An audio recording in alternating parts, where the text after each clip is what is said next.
All right, good morning, everyone. I call to order this regular meeting of council for Tuesday, September 3rd, 2024. Had a very interesting opportunity last week, and that was to attend out with the Stoney Nakoda First Nations renaming, or a reclaiming, actually, of the historic name for what we have known as Morley to Manithani. Now, I thought that this is all done deal, given highway signs and whatnot, but they did the official ceremony, and it was really quite powerful.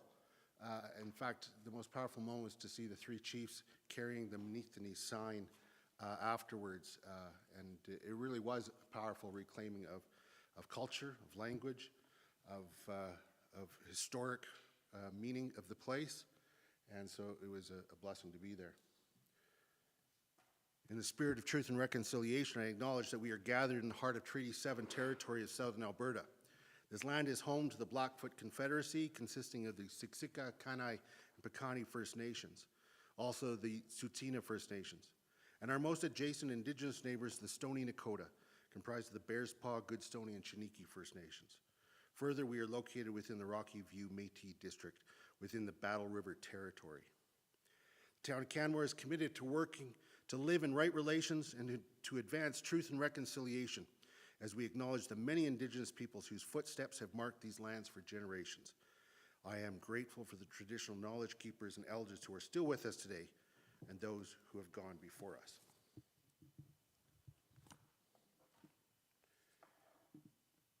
Now turning to the agenda, looking to see if there are any changes. No changes. I move adoption of the agenda for September 3rd, 2024, regular meeting of council as circulated. All those in favor? Carried unanimously. All right, so now we're going to open the public hearing. I call to order the public hearing for bylaws 2024-07 and 2024-08. The purpose of these bylaws are to revise the municipal development plan and land use bylaw respectively, regarding limiting and removing housing from light industrial districts. The public hearing will proceed as follows. After I provide this introduction, administration will provide a summary of the matter under consideration to set a context for the hearing. Council will have an opportunity to ask questions of administration after their presentation. Then I will invite members of the public to speak. There will be an opportunity for council to ask questions of clarification after each speaker presents. Once anyone present who wishes to speak has done so, the municipal clerk will provide the names of those who provided written submissions. Then council will again have opportunity to ask questions of administration before the public hearing is closed. And with that, let's move to the administration's presentation.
Thank you, Mr. Schneider.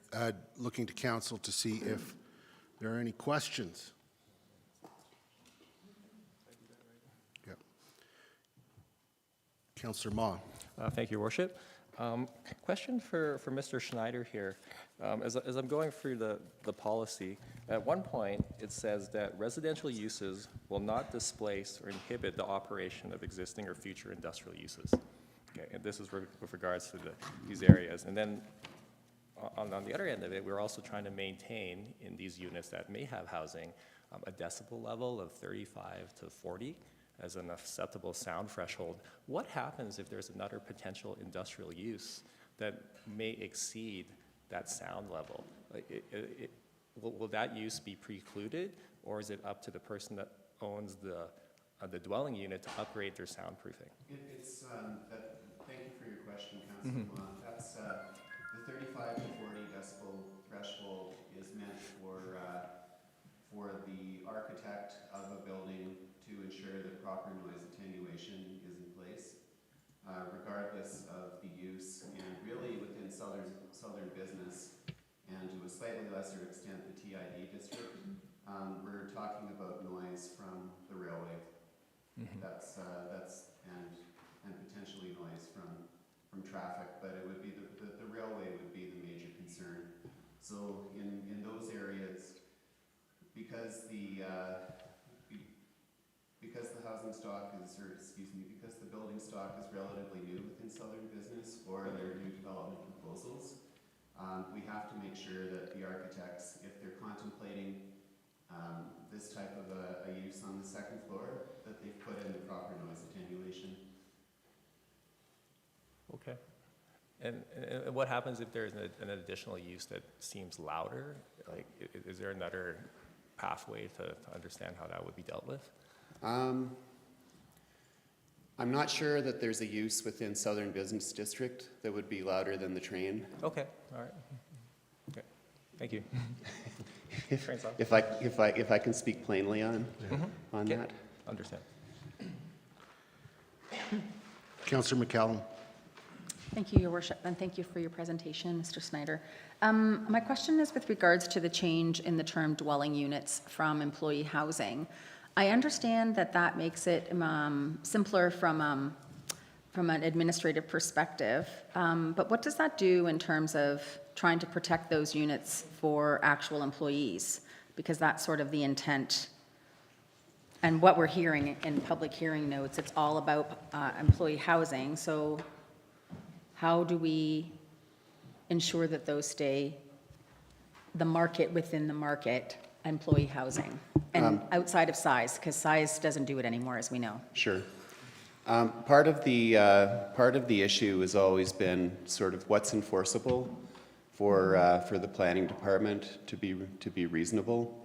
And council may recall about a year and a half ago there was a very well-attended subdivision and development appeal board hearing up in the IND1 district for Alpine Meadows, and one of the presentations was that, you know, if this building turned into a condominium, then people could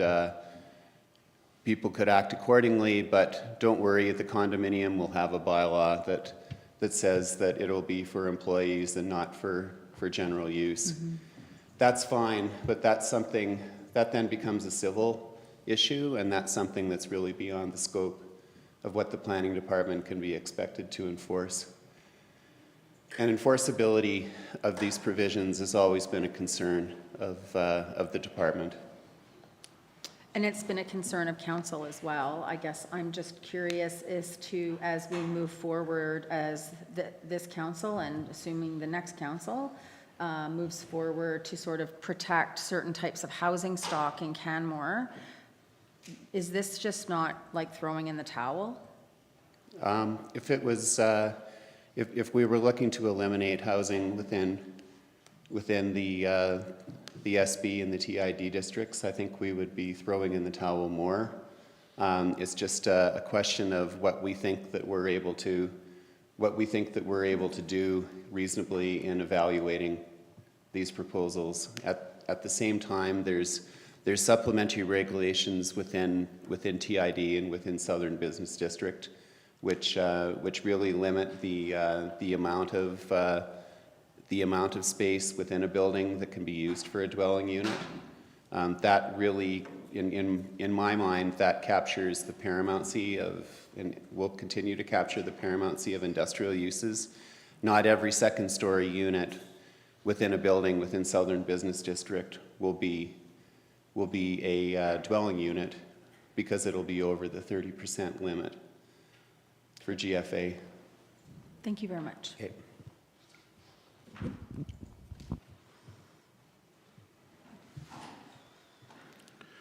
Looking to see if there are any other questions from council. Councillor Graham? Thank you, Your Worship. Thank you, Mr. Schneider.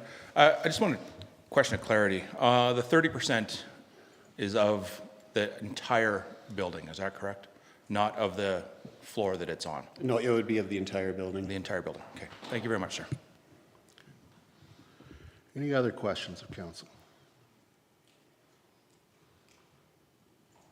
Seeing none, thank you very much. So this brings us to the public verbal submissions. Council would like to hear from everyone who wishes to speak today. In that spirit, we will be enforcing a 5-minute limit on presentations, not including time for questions for council or from council.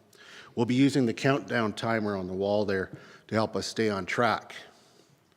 If you plan to speak, you should be aware that you will appear on live web stream of this meeting, and that a recording of this web stream is published online. While you are speaking, we ask that you direct your comments to council and limit your comments to the subject of the public hearing. Council will be given opportunity to ask questions of clarification after each presenter is finished speaking. We ask that speakers and members of the gallery join council in supporting the rights of everyone to be treated with dignity, fairness, and respect. That includes not responding with either cheering or admonishing, as such will impact the feeling of safety of others who may wish to speak either for or against. As chair, I will intervene if necessary to uphold these principles. Now I will open the floor to speakers, just checking with the clerk first. Are there any registered speakers that I should be going to first? Yes, there is. Okay. Yeah, sorry. I don't think I have that list here. Oh, apologies. Okay. So we'll go first with those who have registered. And then if anyone is present in chambers who wishes to speak, rotating between those who wish to speak in favor, in opposition, or in a neutral position. Are there any joining by Zoom? No. No, okay. All right, so if you can let me know who our first speaker is then? Yeah. How many registered speakers do we have? 6. 6? Okay, so for those first 6, then I'll turn to you to call upon the speaker, all right? First one will be Ian O'Donnell. Mr. O'Donnell, Good morning. welcome to council. Thank you very much. Good morning, Your Worship and Council. My name is Ian O'Donnell. I'm the Executive Director of the Bow Valley Builders and Developers Association here in Canmore in the Bow Valley. On behalf of our 274 member businesses, we would like to thank you for the opportunity to speak today and to share some key points for your consideration in this difficult and complex decision-making process for this complex topic. We hope that you had time over the weekend to review our letter, which included policy considerations and land use considerations, including gross floor area and decibel levels. And that was crafted based on feedback from our community members and discussions with most affected members in the IND 1 and 2 zones, and specifically our Housing Action Committee and board perspectives, as employee housing continues to be the #1 issue by far with our members, industry, and any future plans of expansion with those industries existing here today. While diversification and protection of space for future industrial is not without its own merit, we believe both objectives can still be achieved in a reasonable way with flexibility of use, development approval conditions, and enforcement. This is not about cannibalizing future opportunities, but rather backstopping existing Canmore businesses today. After speaking with landowners and other members operating businesses in the area, there has not been adequate and meaningful engagement with those landowners affected by removing an allowed land use, specifically in the IND 1 and 2 districts, and requests that second and third reading be held after meaningful engagement has taken place as part of the development and planning process. We believe this decision may be putting the cart before the horse, and that an updated area structure plan is certainly in order before a decision such as the one before you today is contemplated appropriately. A couple of weeks ago, you voted to dedicate $250,000 of tax dollars to partner with a third-party group to help tackle affordable housing. Today, you have an opportunity to partner with local businesses to do the same. Owners that are simply seeking to have and provide options in helping solve their own employee housing needs and to hear, housing needs. And we have heard from multiple business owners who have found great success from placing housing above industrial uses. Just ask Chris Churchin from Camglass, who added 2 units of employee housing in the area, and now has 2 to 3 times the number of applications because it can provide safe and affordable housing, and that has stabilized his business here in Canmore for today and for potential future expansion in the future. This is not housing at all costs, but rather housing at a cost to local businesses today. And this is something you need to weigh as you make your decision. When you have business groups such as TCK, the Chamber, and BOTA asking for more housing options, flexibility, and the ability to have local businesses solve their own housing issues without tax dollars, this should prompt questions about what the true priorities are for local businesses. We appreciate efficient processes. However, BOTA encourages the town of Canmore to respect a proper and transparent engagement process for this important and complex decision, and to postpone your decision until such a time that takes place. Relying on one consultant's report versus speaking with those most affected and those that will be affected in the future is not appropriate engagement. Thank you again for your time and considering points found in our letter and expressed this morning. If you have any questions, I'd be happy to answer those right now. Thank you, Mr. O'Donnell. And I take it what you are looking at is additional engagement, because of course this is engagement where we're getting to hear from the businesses and those most affected. So we would argue that this is part of the process, and that this is a right of an individual to come and speak at a public hearing, but a public hearing does not constitute appropriate consultation, and that should have been done prior to this hearing. Okay, and because of the nature of the changes, you would like something in addition done? Whenever you're removing, even if it's a discretionary use, you're removing a right of an individual, a landowner, and that is something that should not be taken lightly. Great, thank you. Any other questions from council? Seeing none, thank you very much for sharing your perspective this morning. Mr. Stiver. Yeah, next is Faisal Punja.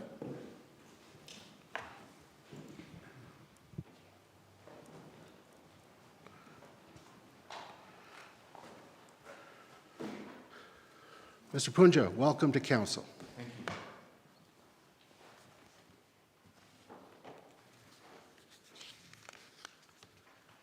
Mayor, council members, thank you for the opportunity to speak today.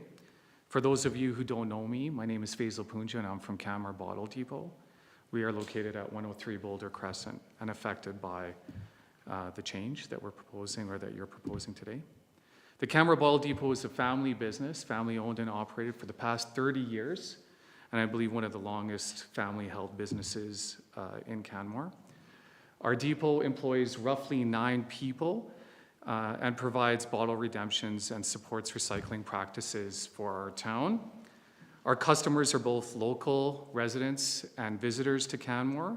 We support local businesses with recycling services and provide a source of income to community groups and not-for-profits such as the SPCA, the Canmore Hospital, the library, the Cerebral Palsy Association in Alberta, to name a few. Many locals use bottle collections as a source of income to make ends meet. During COVID, we were designated as an essential business, staying open to service the community during that period. In addition, we also play a significant role in helping our town meet sustainability goals and ensure that Canmore continues to be a leader in waste diversion and in management in Alberta. Folks, we love this community, and who wouldn't? It's Canmore. However, like many other small businesses, we have a significant challenge in recruiting and retaining talent. And I believe all of us in the room agree that in order for both town and small business to thrive, we need people to work and live in this community. The 2022-2023 Alberta Living Wage Report, completed by Alberta Living Wage Network, has listed Canmore as the single most expensive jurisdiction in Alberta at $32.75 per hour. That's 30% higher than the number 2 ranking jurisdiction, which is Fort McMurray. The main driver for this is high living wage is the cost of housing. I believe that the proposed change in discretionary use takes away an opportunity for small business to provide and offer subsidized housing, therefore creating a dilemma. Either pay higher wages to compensate for housing costs or lose valuable employees. And what is clear is that both of these outcomes threaten the viability of our business. 40% of our staff currently live in Canmore, in housing subsidized by our business, while 60% of our people are transported into Canmore daily from Calgary. I personally drive them on time to time, and that's not easy.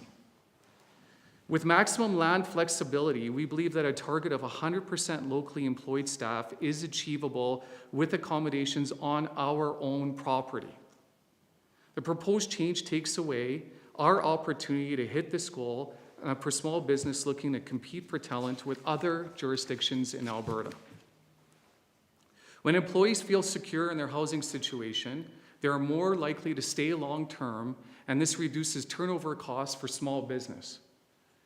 In closing, our ask is that you do not remove employee housing as a discretionary use in order to help small businesses preserve as much flexibility as possible with recruiting and attracting talent. With offering max land flexibility, small business has a tool to mitigate wage pressures and offers employee housing as a benefit to work and live in Canmore. And 3, continues to offer the town the necessary discretionary power to approve employee housing on a case-by-case basis, effectively creating a win-win. Thank you. Thank you, Mr. Punja. A couple of questions for you. Sure. You and I have had, I've had the pleasure of talking with you a number of times over the last few years. It's been my pleasure. And your background, I know, is in finance. Is that correct? Correct. So you're quite aware of economic models and whatnot. And you described the bottle depot as an essential service and what it does. Am I correct that should your family decide that they have to no longer operate a bottle depot, that it's very unlikely that anybody could continue to operate a bottle depot in town? Oh, absolutely. We operate in a similar type of industry as a utility. So we can't raise our prices to compensate for extreme costs. So if labor, which is usually the highest cost on the income statement, is super high, we can't adjust our price point, which means we start tapping into our profit. And so it is extremely unlikely that somebody else is going to be able to come into the area, buy an acre of land. First of all, there is really not a lot of land availability. Put up a warehouse and start operating a depot. It just won't happen. And it'll cause extreme hardship to the depot association as well as to the town of Canmore because there'll be no replacement. Okay. Thank you. And my background is I used to be a leader of small business and the mid-market group at ATB. I was a head of strategy. I helped create the crisis and recovery playbooks for ATB. And I can say that the issues that we're facing here in Canmore, they're crazy. They really are. Great. Thank you, sir. Thank you. Looking to council to see if there are any questions of this speaker. Councillor Graham. Thank you. Oh, Councillor Graham has a question, sorry. One, sorry. Sorry. Sorry, wait. You've got a background in finance and you're a business person. Correct. removing more stock, more commercial stock from the commercial inventory that's there. Okay. What will that do to pricing and affordability of commercial property? Well, I mean, when we look at the price points already, there's already a lacking amount of that inventory. But we're not proposing changing our land use. We're not proposing removing the depot. We're saying we want to enhance our business so that we're here long term. And I mean, the reason why you have it is, to my understanding, I'm not a planner, but to my understanding, the reason why you have it as a discretionary use is that you would evaluate it on a case-by-case basis based on the operation. And I'm saying that in our operation, we need it as a discretionary use because we require that conversation, that contemplation based on what we do. Did I answer your question? In a roundabout way. But yeah, thank you. I appreciate the fact that you know, it is a discretionary use right now, and that is an option for businesses. Thank you. Putting a dwelling on a second floor on our property is, I mean, we have a prefabricated building. So that would mean we would have to tear down our building to do it. What happens to recycling efforts if we did that? That's just a point of conversation, right? Yeah. You remove it as a discretionary use, it's all of a sudden a non-starter. Thank you, sir. Thank you, guys. Thank you, sir. Mr. Stiver. Next up is Craig Oliver. Okay. I don't see Mr. Oliver here, so we'll go to the next one. Yeah. The next would be Ron Casey. Mr. Casey.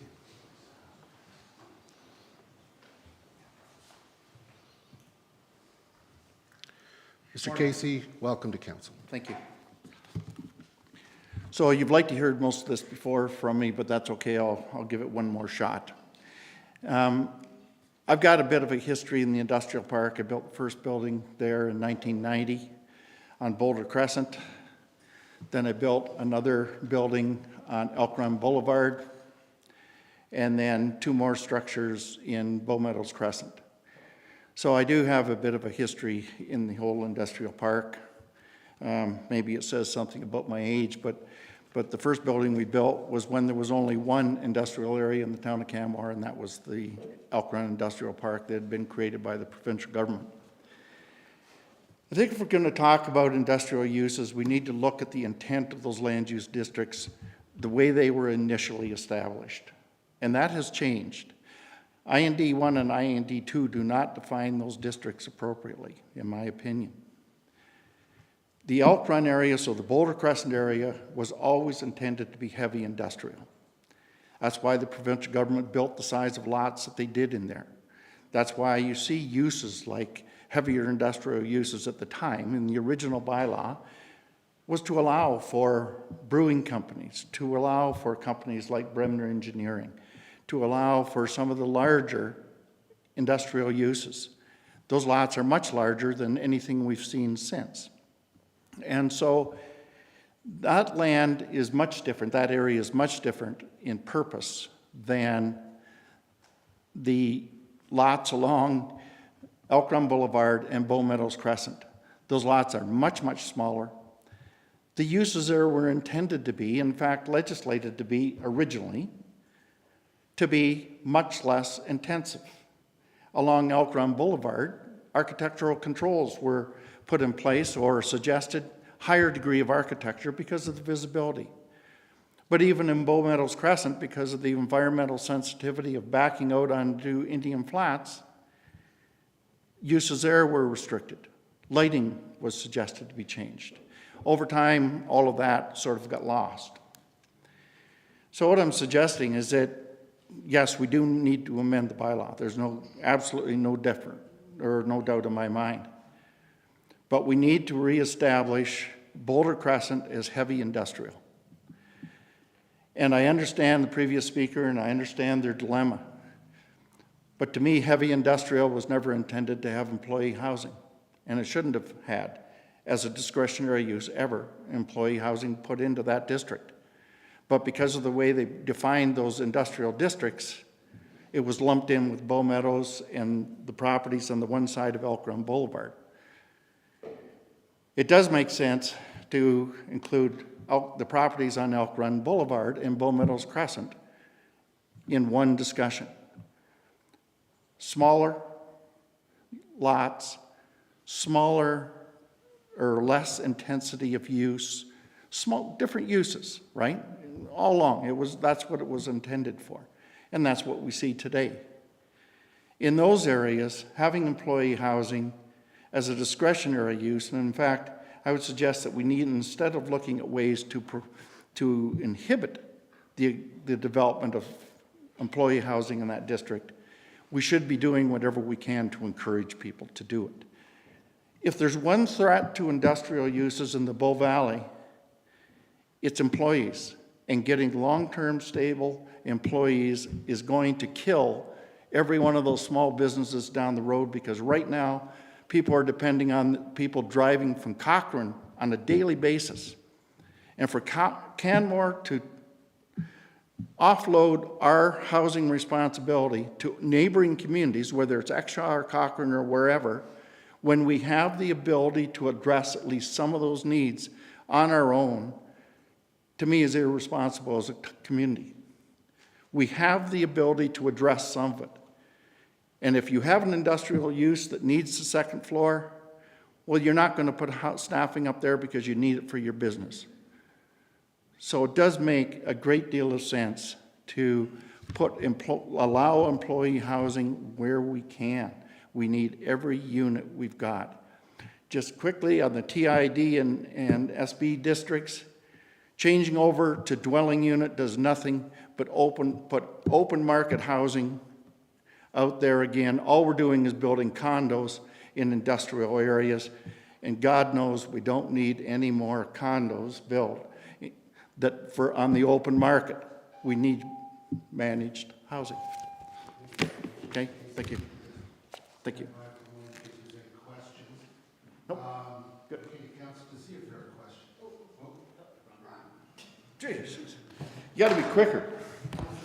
Remember when I used to jump when you clapped your hands? I don't remember that, actually. So I just You should have. I just want to confirm, for some reason, I think because you were one of the first to send your letters in, I missed it. I didn't actually read it until 10 o'clock last night. So, and I have teenagers right now. So I'm sorry. I know. I can't wait for your granddaughter to be a teenager.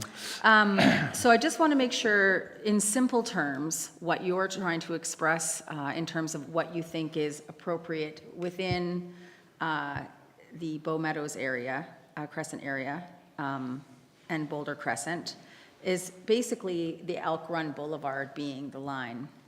That anything to the east of that is heavy industrial, and you're stating that housing should not be permitted, but adjacent to Indian Flats, that should be encouraged.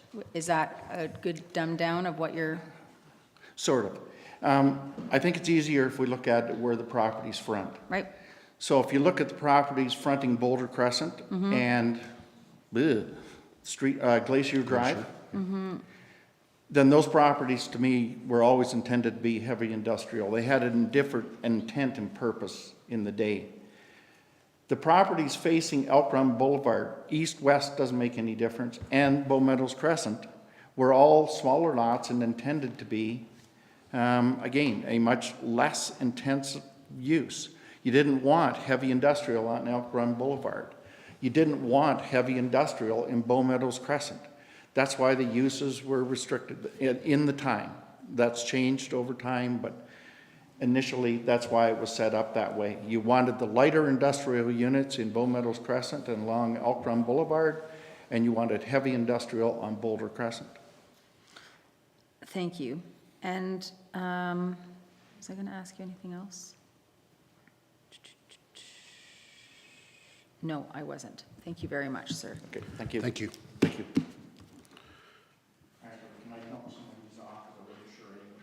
Sure. If you can leave it with the, yeah, yeah. with the clerk, yep. Mr. Stiver, I think we probably have 2 more on the registered list? 3 more, actually. Sorry about that. 3 more, okay. Who's next? Yeah, we have Rachel Ludwig. Ms. Ludwig, welcome to council. Thank you, and good morning, council and mayor. I should have done that the other way, sorry. I'm the CEO of Tourism Canmore Kananaskis, and my pronouns are she, her. I'm standing here today to speak against the bylaws as presented. To prepare for my submission, I've listened to the earlier deliberations carefully, and I would like to thank council in advance for all their well-thought-out comments and their concern for the well-being of our community. We have a housing crisis in Canmore, and with this housing crisis comes a workforce crisis. Our businesses are struggling to find employees today. This struggle results not only in reduced business productivity, but also in burnt-out owners and managers.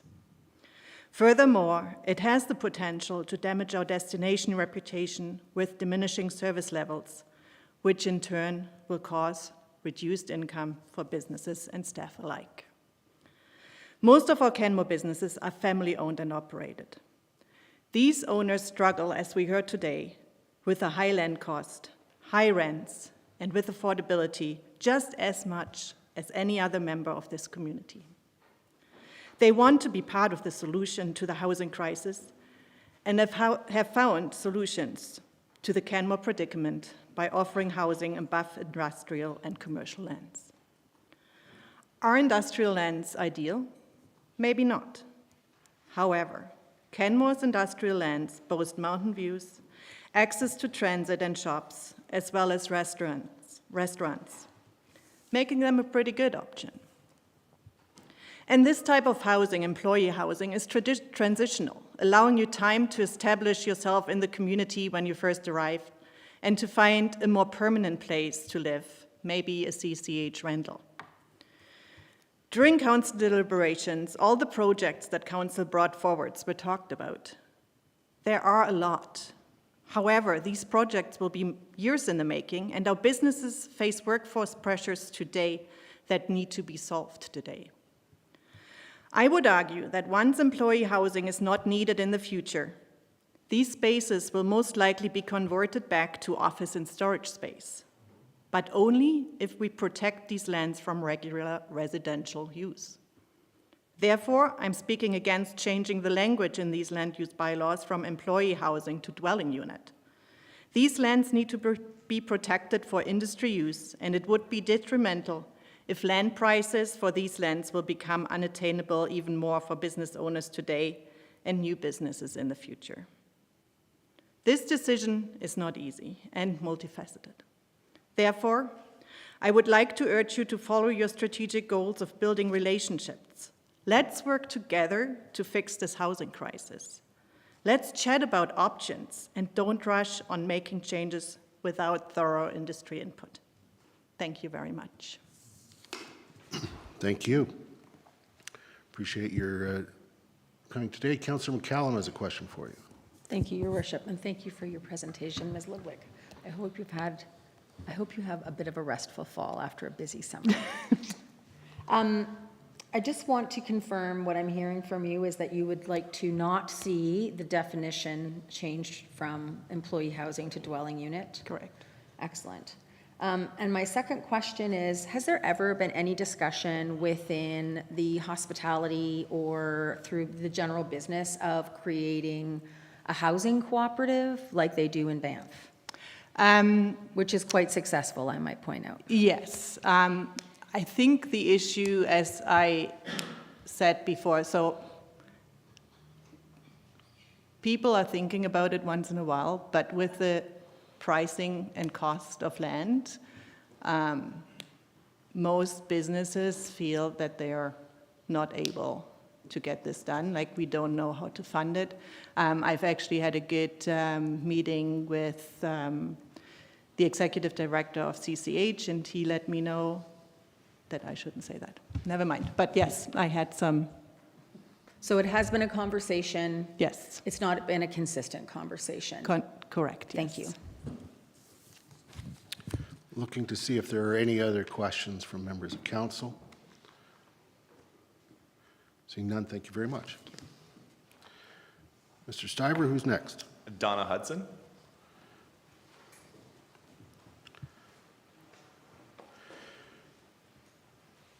Ms. Houston? Welcome to Thank you. council. I'm not really prepared, actually. I've been here before many times, speaking from the real estate industry, and as co-founder of a community land trust that was founded 1 year ago on September 15th.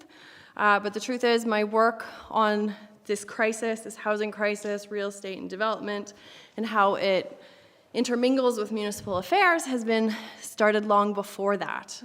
I'm a 14-year career realtor. My teachings and learnings and wisdom and knowledge come from some of the country's top leaders. That's why I started a community land trust. Community land trusts are effective tools to deal with these sorts of things, to bring policy, community leaders, and municipal affairs together to find the right solutions. I spoke in favor of 100 Alpine Meadows last July, and then again last September at the appeal, to have the employee housing stay on that development. The fact is the unintended consequences of not allowing for the employee housing in that one complex, and then subsequently to this meeting today to change all of the bylaws about employee housing in industrial areas. Like we've done quite a catapult from 0 to 100, when the concerns about removing employee housing are very real from the community, and even delaying or not approving the employee housing at 100 Alpine Meadows yet a year later, there's very serious consequences that we've lived out today, including me and my career and my colleagues, my mental health and wellness, the decision-making and the vacuum that some of these decisions are happening, and the lack of knowledge and understanding of very basic real estate development and interconnectivity to how the market works, how the market breathes, that's all missing. Discretionary use is a way to vet approvals. So removing yet another form of housing from another type of policy during a housing crisis, we've lost the plot. That's two now. Tourist housing and employee housing being removed are two forms of housing being removed from our economy that actually help our economy. They don't hinder. Visitor accommodation, on the other hand, that hinders our economy. That takes up valuable space. That jacks the prices up. And I don't understand. That's like a trending theme from colleagues across the country, across the province, across the community. Nobody understands. What is this direction? Where are these directions coming from? Where is the collaboration? There is no collaboration. When I see our siloed attempts to fix this housing crisis, but I've also seen you squeeze out industry and ignore industry and collaborators. We've been ignored. We've not been asked to come to the table. As a real estate nonprofit focused on the housing crisis, which is a national movement, it's not just local, it's a national movement, to not have a single person from admin or council come and approach us and ask more and find out more about how we could all work together and what things we're working on. I can't even get on the nonprofit community collaboration list by the town of Canmore, and we've been in operation for a year. So I don't believe that this report, the retail gap analysis, that leads to this removing more housing from industry, which if you watch in July and you watch in September, the meetings, the benefits are huge. The need is real, yet it keeps getting ignored. Everybody is repeating things we've already said. So I would really like for council to take into consideration what industry is saying, bring industry to the table, bring good people and good ideas to the table, and keep our housing and our land use bylaws. Discretionary use means you have time to pause and think and consider and contemplate and approve or disapprove or give feedback, but removing altogether makes zero sense. Thank you.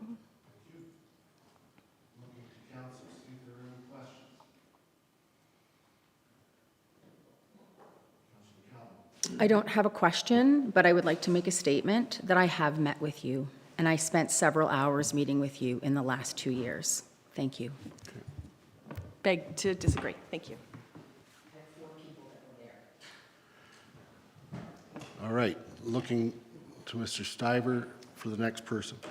Yep, and the final register is Vijay Sethi.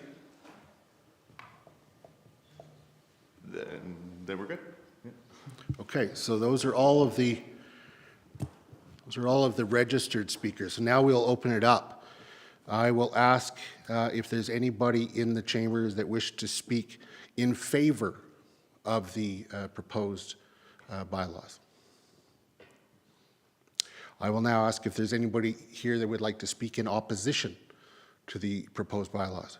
Okay, I saw one hand there first. So, sir, second row at the end. I'm sorry, I'm missing your name. Come on up.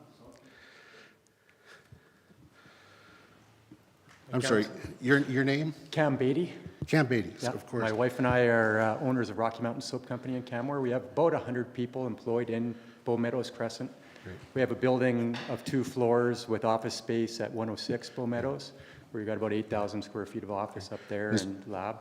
Yeah, Mr. Beatty, welcome, and I apologize that I forgot your name. Yeah, so you'll, I can see the clock started, but please continue to share your perspective. Yeah, and then we have a building at 111 Bow Meadows Crescent that's single floor right now. We own 7 of the 8 bays in there. And we've always held off on putting anything on the second floor until we determine the best use for it, which to date we've been able to avoid employee housing, and we'd love to stay on that track, but we don't know if that's going to be possible. Our goal is to grow, double in the next 5 years, and that may require us to need employee housing. So retaining that ability to put it on top of 111 Bow Meadows is important to us in order to keep, we always want to keep our business in Canmore. We're also part of the development team on 121 Bow Meadows Crescent, and also a purchaser of bays there. So we've purchased bays underneath for future shipping and warehousing needs. And I acknowledge that, you know, having residential above industrial can create issues, and but I think it's the only way to get these developments going and to get the main floor space. If you look at Alpine Meadows, which we also looked at buying at, to me it's sitting empty right now. And I think the second floor, unusability of the second floor is a major reason for that. I was speaking to a major developer up in Edmonton that owns all industrial space, and I was telling him that the Alpine Meadow building is for sale, and explained it to him and said, you know, there's, you know, main floor industrial and second floor industrial, and he's just like, stop there, you lost me at second floor industrial. And this is a guy who owns millions of square feet.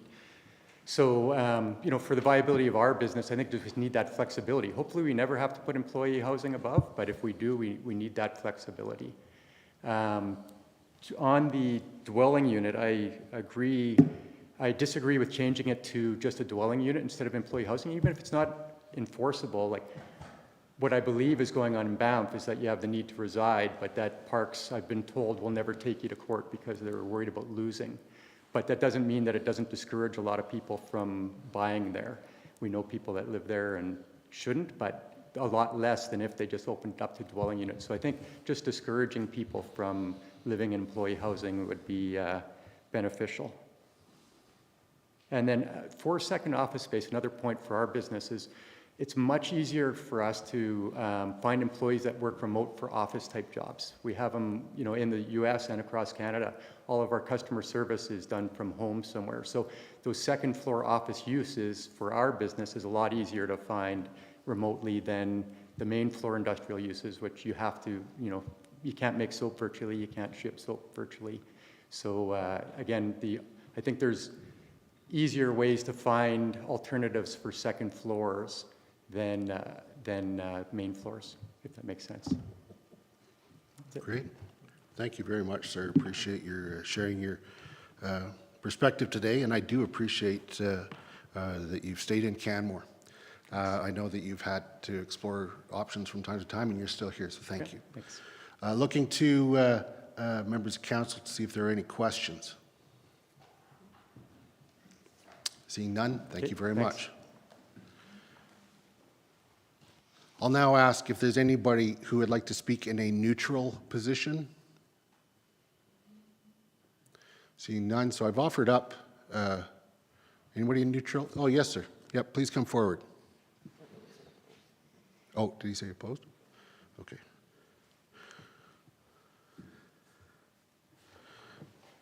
Your name, sir? Good morning, Michael Shipley. Michael Shipley. Mr. Shipley, welcome. Thank you. Your Worship, honorable members of council, my name is Michael Shipley. I'm the development manager for Base Camp Resorts. Thank you for the opportunity for Base Camp Resorts to share our feedback to the proposed bylaw of 2024-07 and 08. One of Base Camp's most challenging business matters is to ensure that we can provide appropriate housing, affordable housing, and retain employees. This is not a unique challenge to Base Camp, and often we hear from other business owners, trades, and contractors that their challenges to attract and retain talent in the Bow Valley is very hard.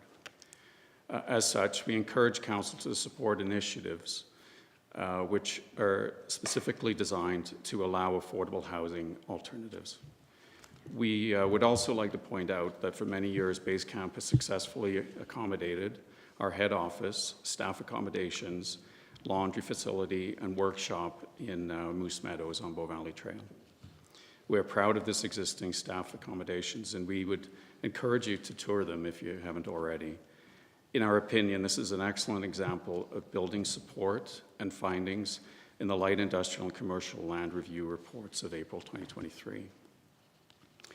While also supporting the provisions of the desperately needed employee housing within the Bow Valley, despite having this property, like other business owners, we're always looking to try and find other opportunities in developments that we're doing. Base Camp remains consistent in its support of housing uses on second floor industrial properties. And we are pleased to see the administration is still maintaining residential use within the district, although we're not in favor of the fact that they're taking out employee housing. Whether it's called a dwelling unit or employee housing is still a residential place for somebody to live. Our suggestion is not to distinguish and restrict housing uses between industrial districts, as they are close in nature, and the Alberta Building Code provides that appropriate guidelines to regulate when housing is to be restricted. Base Camp also agrees with BODA's concerns that the district land change means that existing employee housing and residential usage will no longer be considered an approved and conforming use under the MGA. With the elimination of employee housing use from the district and addition of rules that may not apply to previous approved developments, certain developments may no longer be rebuilt under the rules of the bylaw. As a result, destruction of more than 80% of the building that contains that use would not be allowed to be rebuilt as it was originally constructed. In case of a fire or other issues where building experiences serious damage, there would be a loss of housing within the community and economic implications to the building owner. We request that council add use to the district called uses approved prior to date as a discretionary use, similar to other districts in the land use bylaw. This would rectify the concern with approved non-conforming buildings. As it relates to the amendments to the bylaw, we have two comments. First, the decibel noise and sound transfer. The town of Canmore will not be able to regulate the decibel noise sound that is emitted and opens itself up to future conflict. For the town to further control neighbors' noise levels, it is not practical or feasible, and the proposed 35 to 40 decibels range is unrealistic. Noise and sound transfer is regulated even under the regulated item under the Alberta Building Code. Such noise levels within the structure of buildings are identified within the code. We strongly suggest that the land use district regulations pertaining to sound and noise be removed from the amendments and that are already governed under the building code. And lastly, the second comment is related to the maximum 30% of the total GFA. If dwelling units are allowed on second story we recommend that this residential use does not exceed the floor area of the primary industrial use below. This is a practical issue. If only 30% of the first floor area could be built as residential on the second floor, it would add considerable cost and the building making the project unfeasible. This regulation, as written, would effectively ensure the residential uses are not built with these districts. Thank you for your time. Thank you very much. Looking to council to see if there are any questions. Seeing none, thank you very much. And Mr. Clerk, I had been asking for neutral, but it's obvious that was opposed. Right, okay. So I will now open up to anyone else that wishes to speak. I think nobody's jumped up in favor or in neutral. So yes, absolutely, Mr. Ashton. Yep, please come forward. Mr. Ashton, welcome to council. And for the record, you could state your name. Thank you, Your Worship and Council. Good morning, everyone. My name is Steve Ashton. Thank you for taking the time to listen to me today, and hopefully we can all work together to make sure these new bylaws are as good as they can be for the current and future residents of Canmore. I'm Steve Ashton, a local of 30 plus years, raising my family here in Canmore, owner of a couple businesses in Canmore, and a residential and commercial property owner, also past chair of CCH and currently a director with BODA. I'm dedicated and passionate about housing in this community and solving issues for our community. I also have a unique perspective as my main business is designing and building out the dreams of small local business owners across many commercial and residential sectors, and we thrive when we can help them. I get the privilege of listening to their needs and perspectives on a daily basis. I think there is a unique opportunity here to solve housing issues, but also solve business issues at the same time. Over the past few years, I've heard from many businesses in the Elk Run area as well, over 30 of them. I'd like to just make a few points, as I did submit a detailed letter outlining my concerns and my recommendations to you last week that had lots of technical aspects pertaining to the NDP, land use, and building code, as the past speaker mentioned, with sound attenuation and hazard, and how to properly build within the building code when you're mixing residential and commercial. So my first point, Canmore is in a housing crisis. We have 400 plus people and families on the CCH waitlist alone. Reports have recently indicated that we are short over 1,000 units to properly support our town. I understand that great efforts are being made to provide more housing and wish to thank council and administration for this hard work, but I do believe that we should be looking to all possible solutions to help solve this issue. The Canmore NDP clearly states that we should support private industry to help solve their housing issues for staff. By providing housing in clean, light industrial areas where the mix of residential and industrial is appropriate, we help private industry to help solve their issues. When private industry provides the solution, no taxpayer subsidized land, grants, or provincial or federal support is required, therefore leaving that money to help fund other affordable housing projects, which seems like a win-win. We can also keep cars off the road, as we don't need to truck staff in from Cochrane or Calgary, and this is better for the environment when we are also in a declared climate emergency. There is already going to be at least 15 units of residential from previously approved applications in Bow Meadows. These are at 127 Bow Meadows and 121 Bow Meadows, and a few others recently approved that I don't have the addresses of that were approved at CPC and SDAB. The neighborhood will have sidewalks that we're building, transit, good services and amenities for residents, good green space, dog parks, baseball diamonds, etc. I understand the need to protect industrial spaces, and I agree with it. But second floor is not used for industrial. It's used for storage, office, gyms, F&B establishments, etc. Housing on second floor is a good use of otherwise empty space and provides density to these areas. In summary, I'd be happy to help collaborate or work with the town on making sure this bylaw is written the best way possible to suit as many people's needs as possible and protect all of this for the future. I urge council to postpone second reading of these bylaws to make sure we can accomplish this. Thank you. Thank you, Mr. Ashton. Looking to council to see if there are any questions. Seeing none, thank you very much. Thank you. Looking to see if there's anyone else that wishes to speak. Mr. Sparks. For the record, Dan Sparks, and welcome to council. Thank you. So yes, I'm Dan Sparks, Realtor for about 1,000 years in Canmore, also past chair of CCH, similar to Steve Ashton. He and I both put in a lot of time there, as did Councillor McCallum at the time, and a number of you now, so thanks to everyone who does that.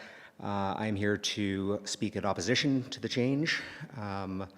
There, as everyone has repeatedly, there is a major housing crisis going on in town right now. We do not have enough employee housing units.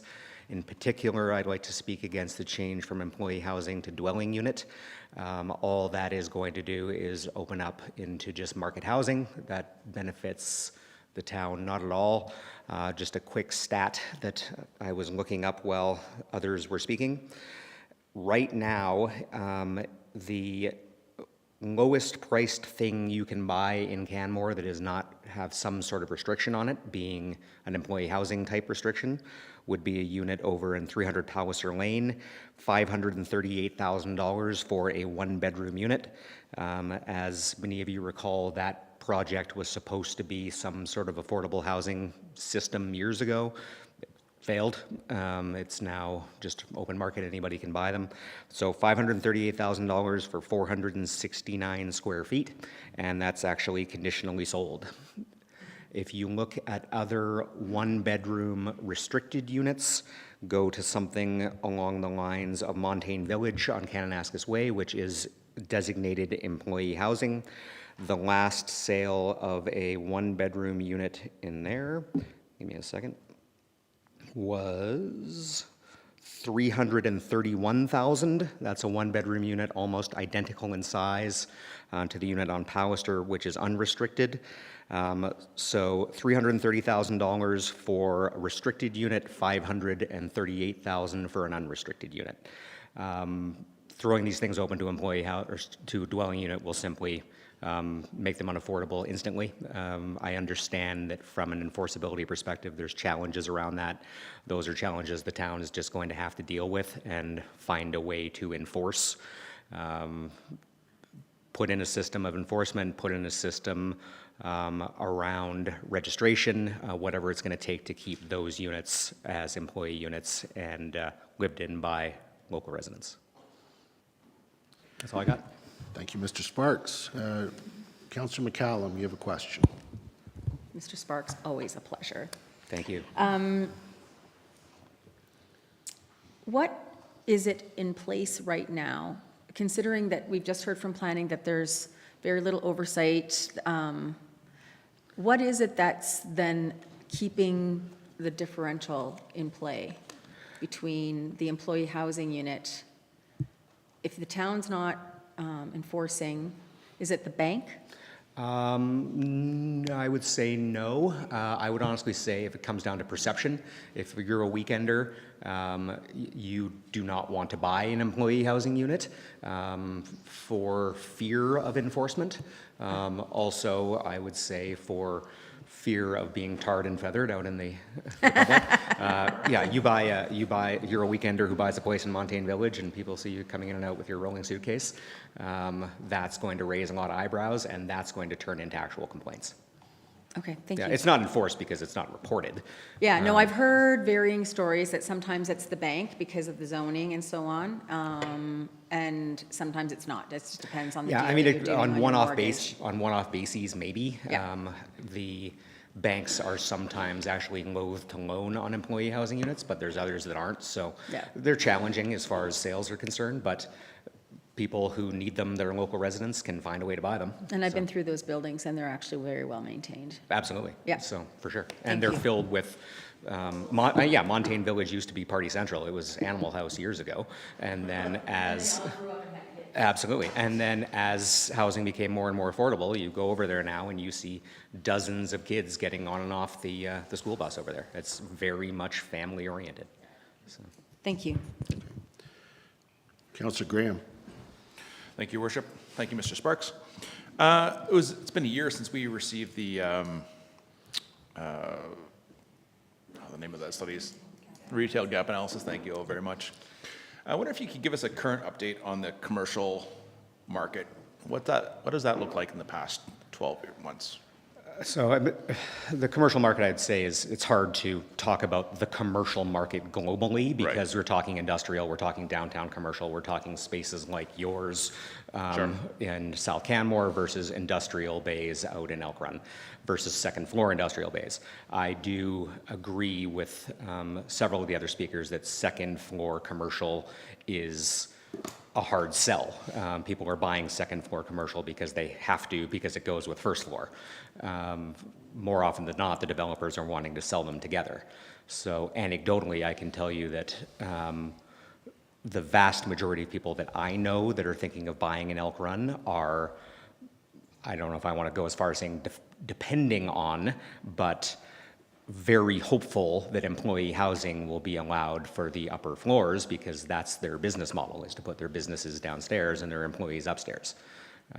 There's just not a great market for second floor commercial. Having said that, we don't know what the future brings, and having the ability to go back to second floor commercial down the road makes infinite sense. Keeping employee housing as a discretionary use as opposed to permitted use leaves the door open going forward. Are you aware of any transactions of second story commercial in the past? Recently, no.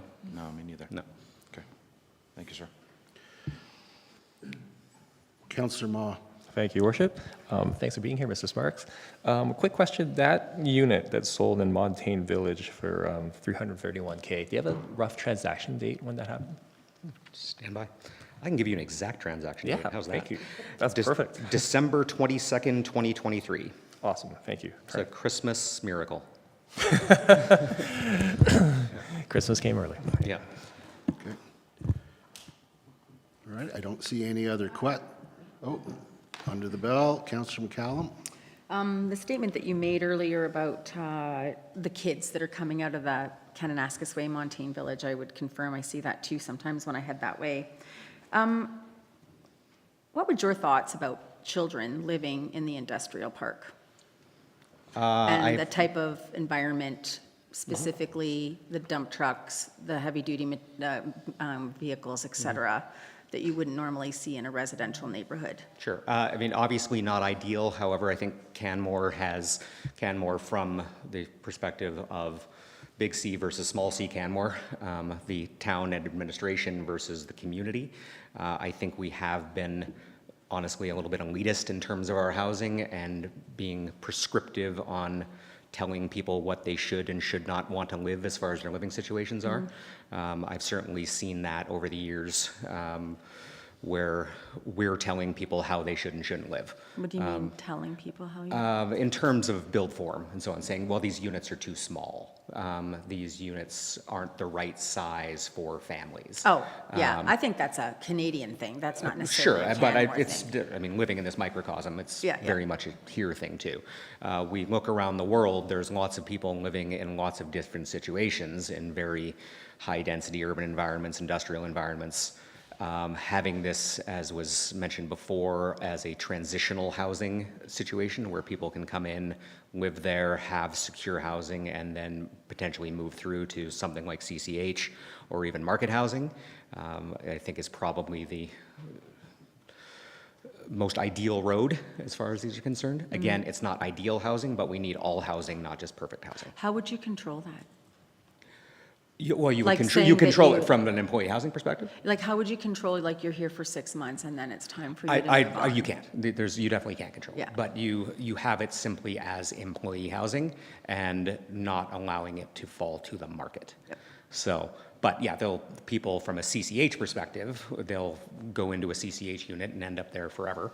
I've always felt that CCH should try to be transitional as well as much as possible, and that has some success. It has others that aren't as successful. But as I've said many times to, I think, all of you at some point, we're never going to solve the affordable housing problem. It's never going to happen. The town's going to continue to grow.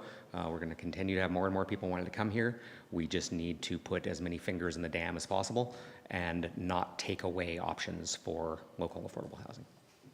Thanks, Dan. Okay, thank you. Thank you, Mr. Sparks. Looking to see if there's anyone else that wishes to speak. Yes, sir, please come forward. If you could, welcome, and if you could please state your name, and the mic is yours. My name is Wayne Cote. I'm part of the 121 Bow Meadows development that was approved by the SDAB. Mayor, Council, thank you for this opportunity.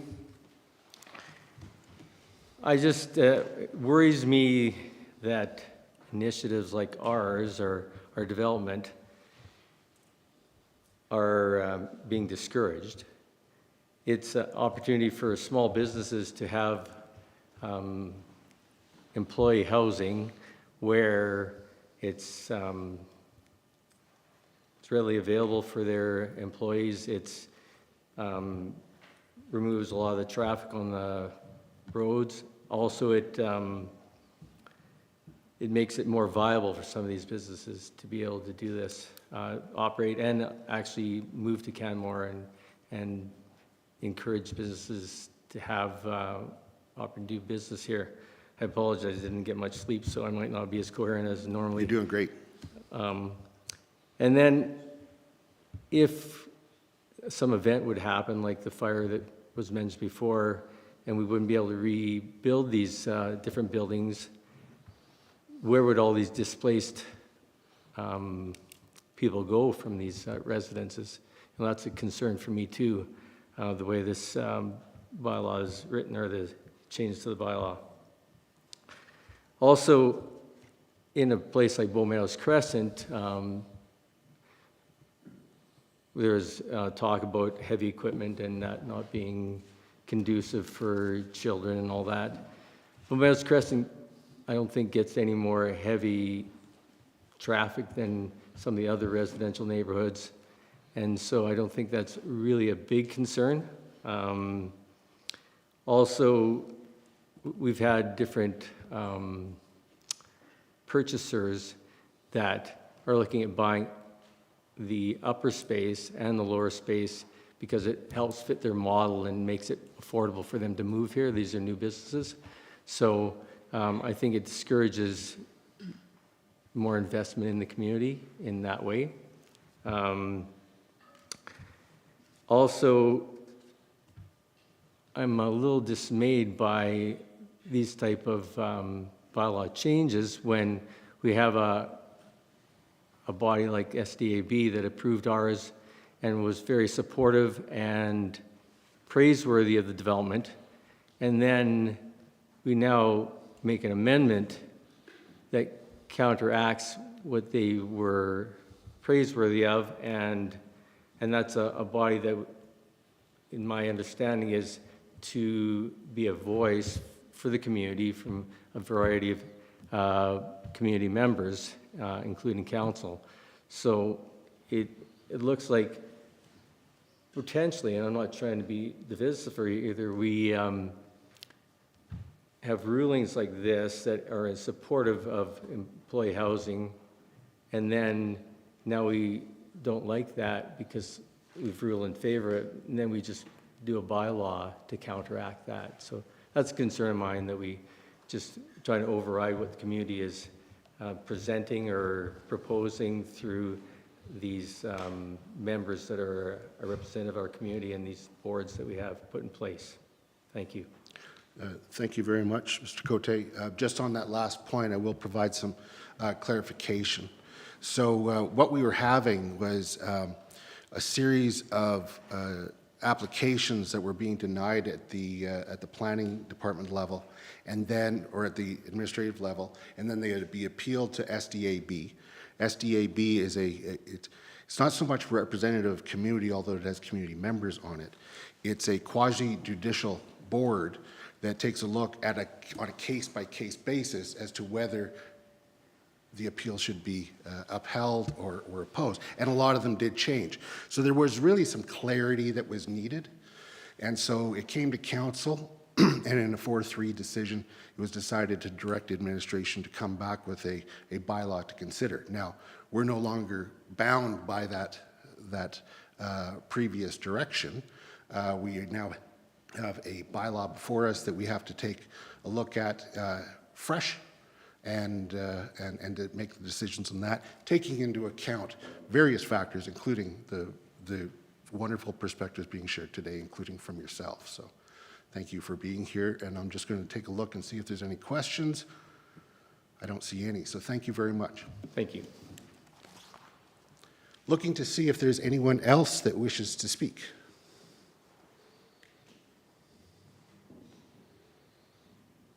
Just one more time. Is there anyone else that wishes to speak? Okay. Is that, nope? Okay. Okay.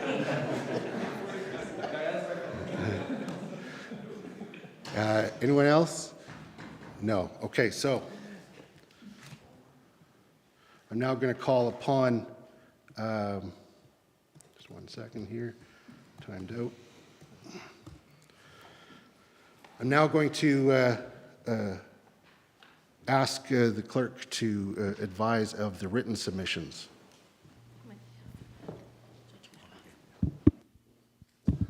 Yeah, so we received numerous amounts of written submissions. For those in favor, we have Nicole Tremblay. And then those opposed, we have Ian O'Donnell, Vijay Sethi, Faisal Punja, Rachel Ludwig, Steve Ashton, Cam Beatty, and Gavin Harmacy. And then in addition, we received numerous, about 10 over the weekend and early this morning that council hasn't seen yet, or may have seen. So we have Sarah Salzberg-Jones, Ernst Salzberg, Derek Johnson, Ron Casey, Sean Bings, and Russ Bignold, Shane Yonker, Byral Fiseski, Dale Sarna, apologies, Bruce McKenzie, and Dustin Taylor. Great, thank you very much. I'll turn now to administration to determine if there's any closing comments based on what was heard. Mr. Schneider.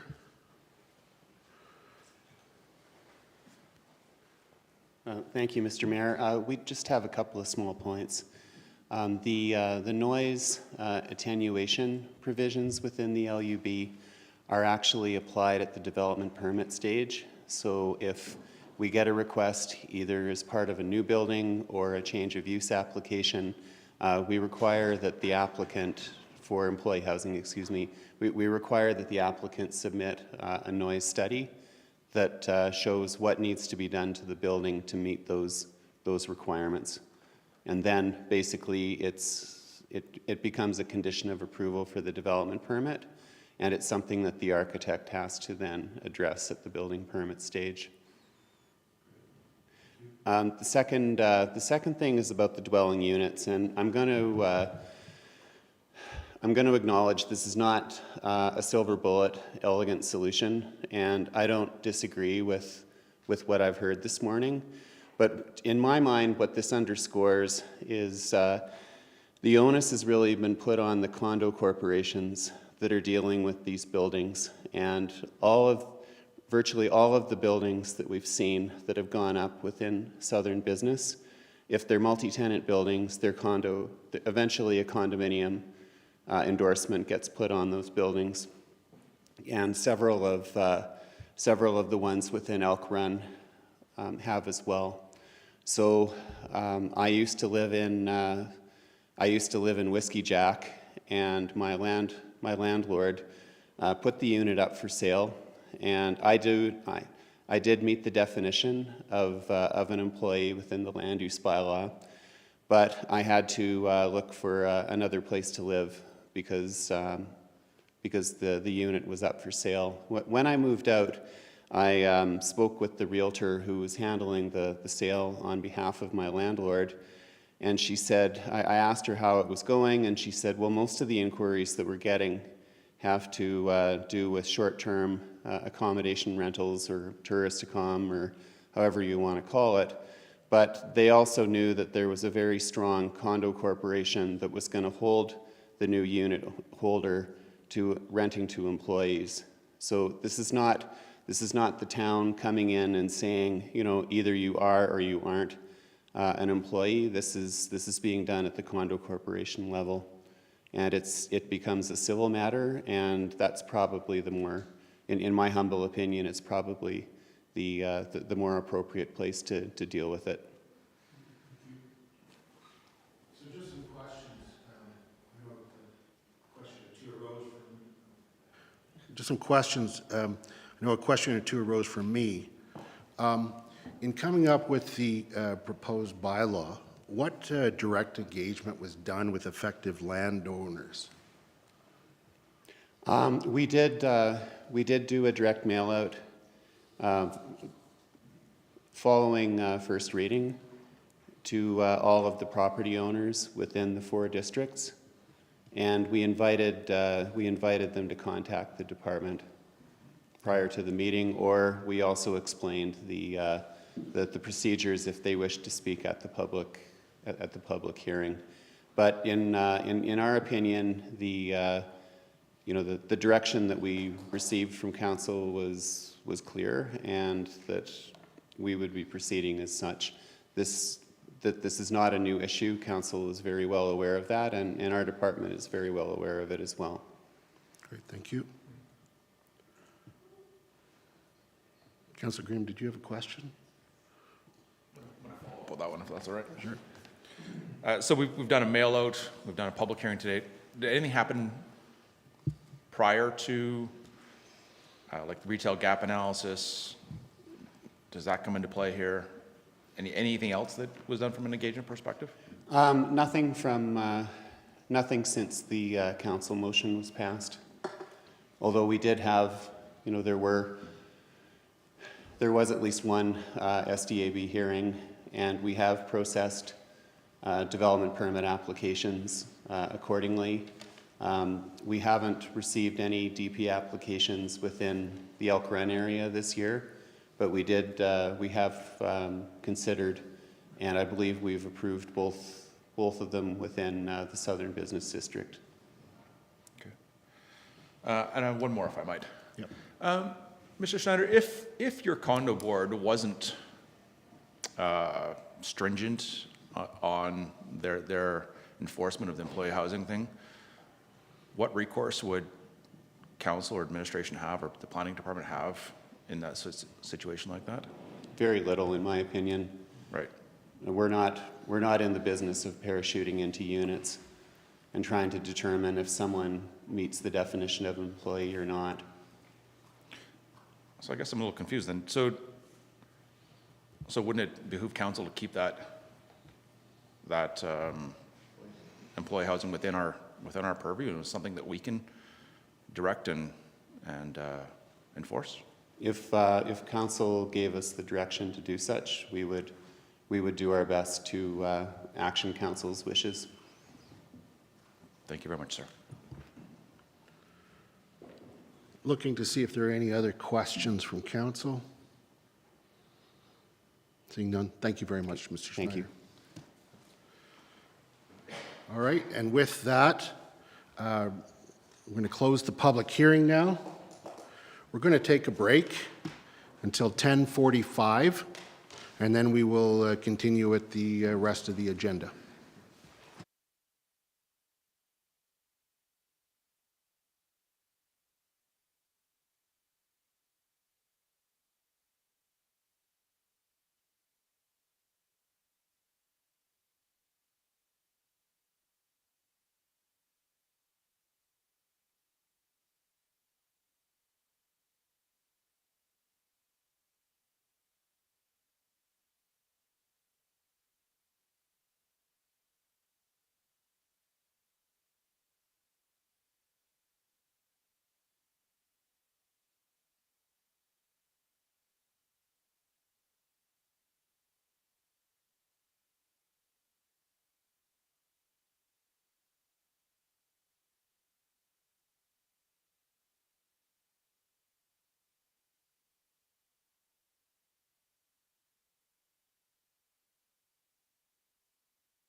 Simple. That's what we should be doing anyway.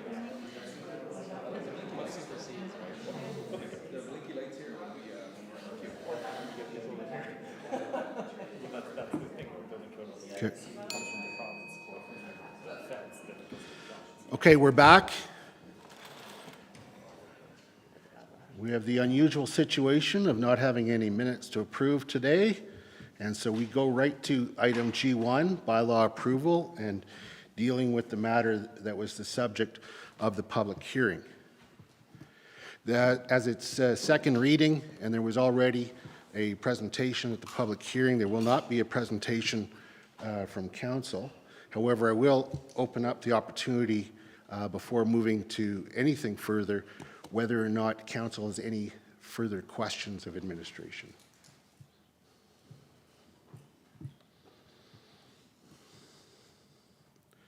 Councillor McCallum. Thank you, Your Worship. So my question for administration goes along with a question that one of my colleagues asked. So when a new building is contemplated and they apply with the uses for both up and down, the sound attenuation is tested at that time. My question is that what happens when the use down the road changes?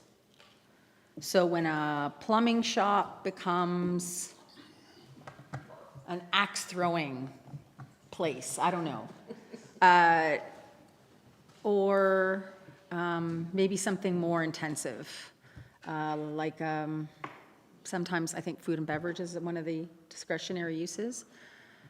Then what happens when, if the building has been built to a lower sound attenuation and a higher, more intensive use, audio intensive, I mean, use is applied for, if the sound attenuation that has been applied to the building won't accommodate it, is the use denied?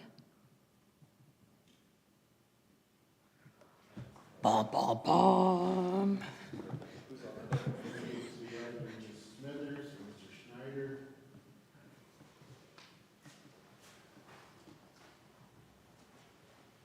This walk is becoming longer and longer.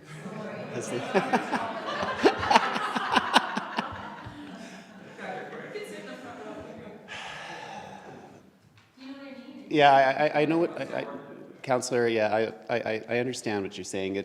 It does become complicated. If we were concerned that a use as a discretionary use could have building code implications, we would notify the safety codes officer early so they could provide some form of feedback on that. A conversion of an office to an axe throwing thing may have there might be building code implications there, but it would be addressed at the building code stage. Building code stage? No, probably, no, it would be at the building, the building permit stage. I guess we kind of build buildings forever, right? Like you're expecting 50 years out of your, anyways, that was my question. Yep. It's still something that is not clear in my mind. That's all I have. Okay. Councillor Ma? Thank you, Your Worship. I'm kind of continuing on the thread, I feel, of where Councillor McCallum is going. So if like a new use comes in and it seems quite louder and more substantive than the prior use, I guess my question would be, when the rubber hits the road, will that use be denied? Is it the responsibility of the new use to up their sound attenuation? Does it go back on the occupancy unit? Do they have to up their attenuation for sound? I'm just trying to understand that part. No, if there was anything that was being done to a unit, it would be the one that would be under application. Okay. In the instance of the Southern Business District, where we know that there's development adjacent to a railway, we've we have made clear that there's sound attenuation that we would expect that would have to happen, or they would have to prove compliance. Okay. All right. So if tenant A is deciding to change their industrial use and it's something significantly louder, and there's an issue from a residential unit beside, it would be up to tenant A to upgrade their envelope or whatever it is, so they're no longer disturbing the prior. Yeah. Okay, thank you. That's clearer from you now. I appreciate that. Any other questions from council? I see none. Thank you very much, Thank you. Mr. Schneider. All right. Before proceeding, Little Bird has advised me that there is a notice of motion to postpone that is being sought. So I'm going to turn to Councillor McCallum. Still getting used to these things. Thank you, Your Worship. I would like to put down a motion to postpone this matter. I still have questions in my mind from letters that came in over the weekend and even yesterday that I haven't had time to fully suss out. And so specific is the change from employee housing to dwelling unit and those implications.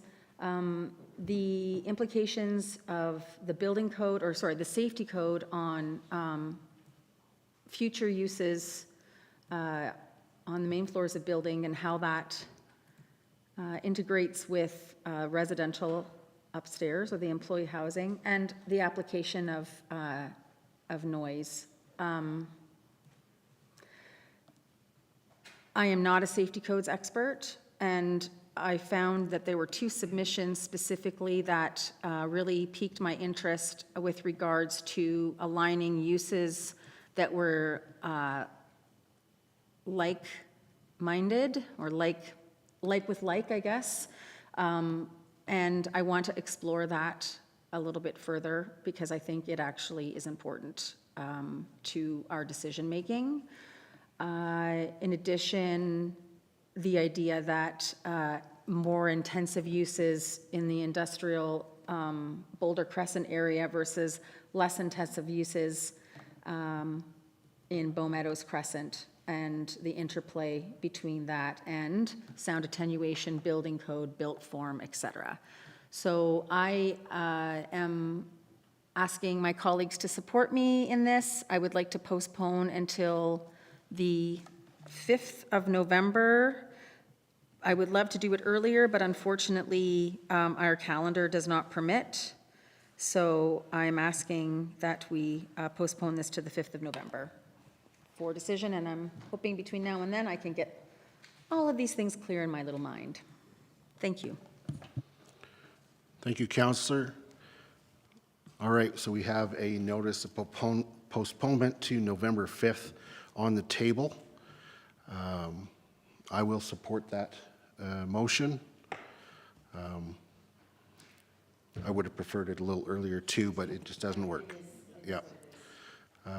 Anybody else wishing to speak to the motion?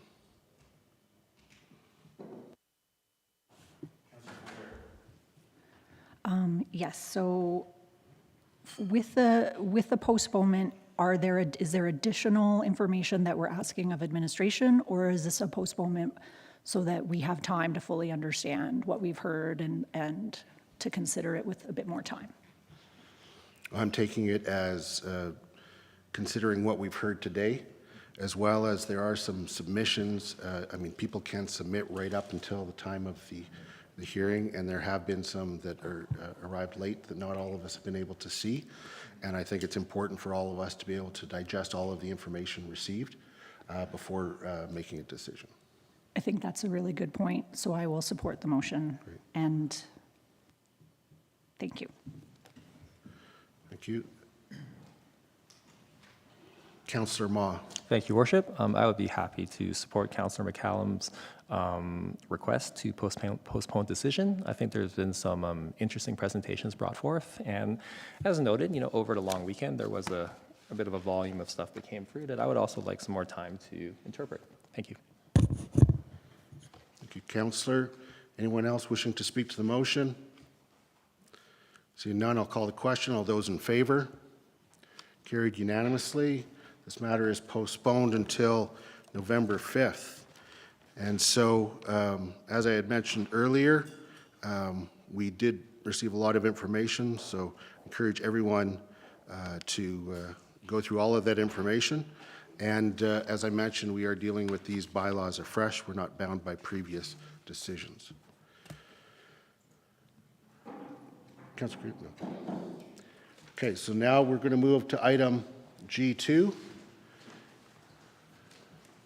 which is apparently very unpopular.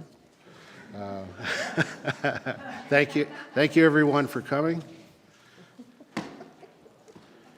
G2 is Committee Eligibility and Code of Conduct Bylaw 2024-21. Dr. Cottle, the microphone is yours.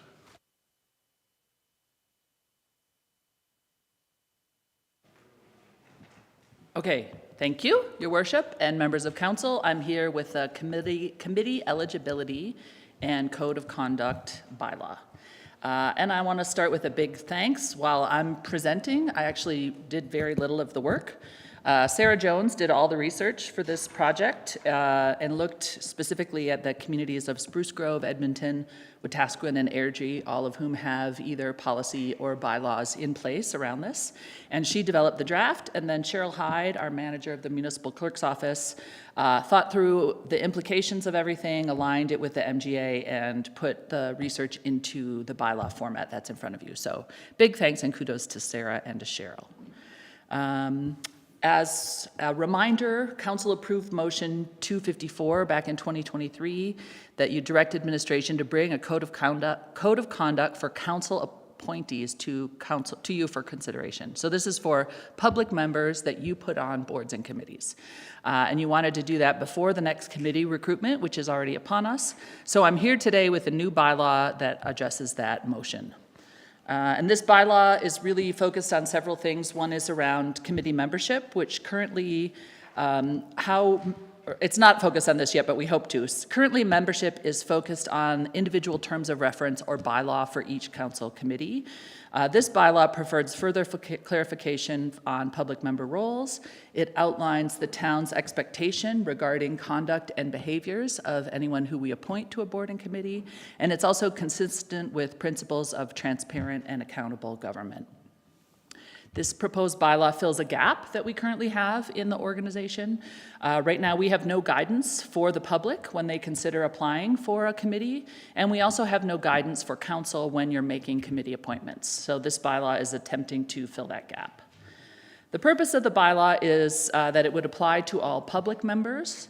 It outlines the town's expectation regarding conduct and behavior, and it's intended to promote ethical decision-making and behavior.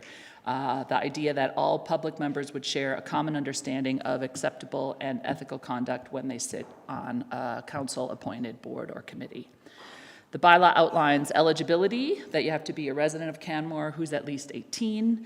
You have to be free of any perceived or real pecuniary or conflict of interest, that you have no known history of unethical behavior, malpractice, or violations of professional standards, that you not be in arrears with your taxes, utilities, or other financial commitments to the town of Canmore, that there's no current or outstanding violation tickets or unresolved enforcement matters, and that you are not eligible to continue or reapply if you fail to attend 3 consecutive meetings unless the absence is caused through illness or is authorized by the committee, or if you cease to meet the eligibility requirements that are set out in the bylaw. Other expectations is that as set out in the bylaw is that you adhere to governing documents, that you're respectful in your interactions, that you protect confidential information, that you manage pecuniary and conflict of interest, that you use municipal assets and resources appropriately, and the bylaw also outlines a complaint process if there is a concern about the conduct or eligibility of an appointed member. So if this bylaw is approved by council, and we are recommending all 3 readings today, we would share this bylaw with all potential applicants during our committee recruitment process, which does happen every fall. And then going forward, the municipal clerk's office is really interested in expanding this bylaw. We'd like to set up an establishment of all council committees in one bylaw, and then each of the terms of reference would make up a schedule. That would make it much easier for terms of reference to change as committees need to change. And as the clerk's office has capacity, that's something that they'll aim to bring back to you. So that's all I had planned, but I'm happy to answer any questions if you have them. Thank you, Dr. Cottle. Looking to council to see if there are questions. Councillor McCallum. Thank you, Your Worship. Thank you, Ms. Dr. Cottle, for your presentation.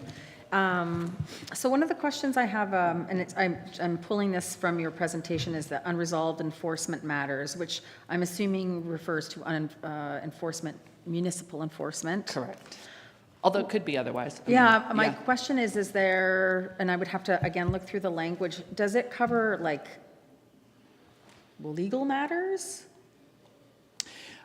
Our intent would not be that we're doing a Google search on everyone who applies, right? So it might be that someone has some outstanding legal matter that has nothing to do with the issue before the town of Canmore.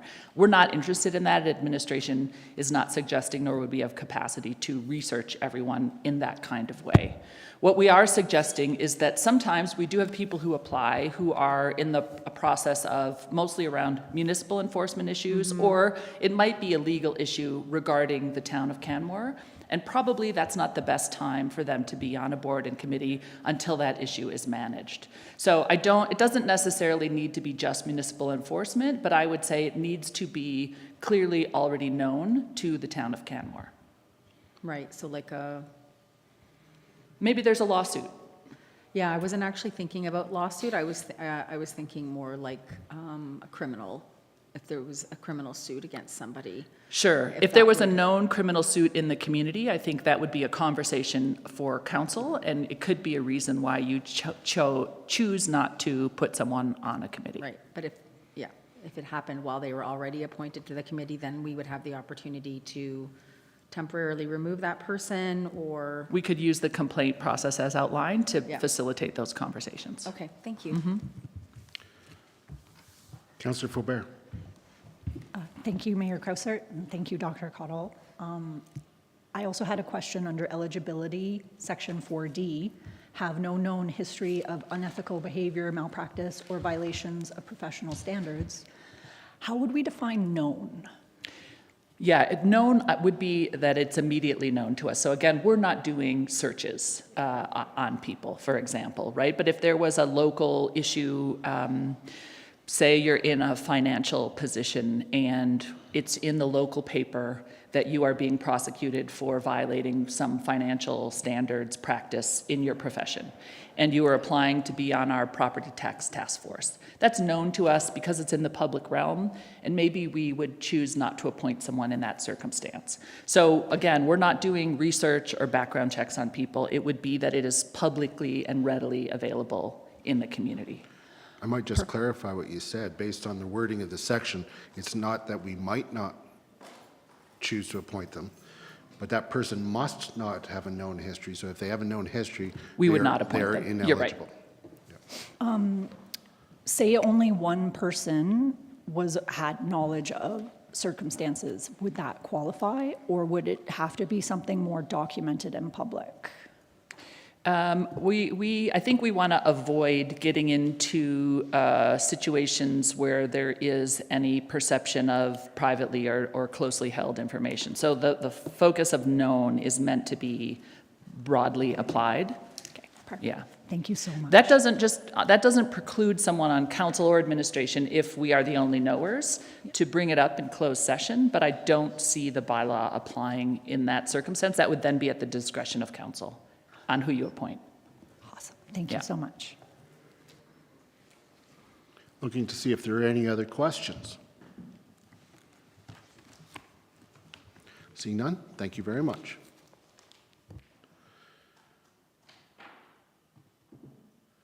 All right, I'll move that council give first reading to Committee Eligibility and Code of Conduct Bylaw 2024-21.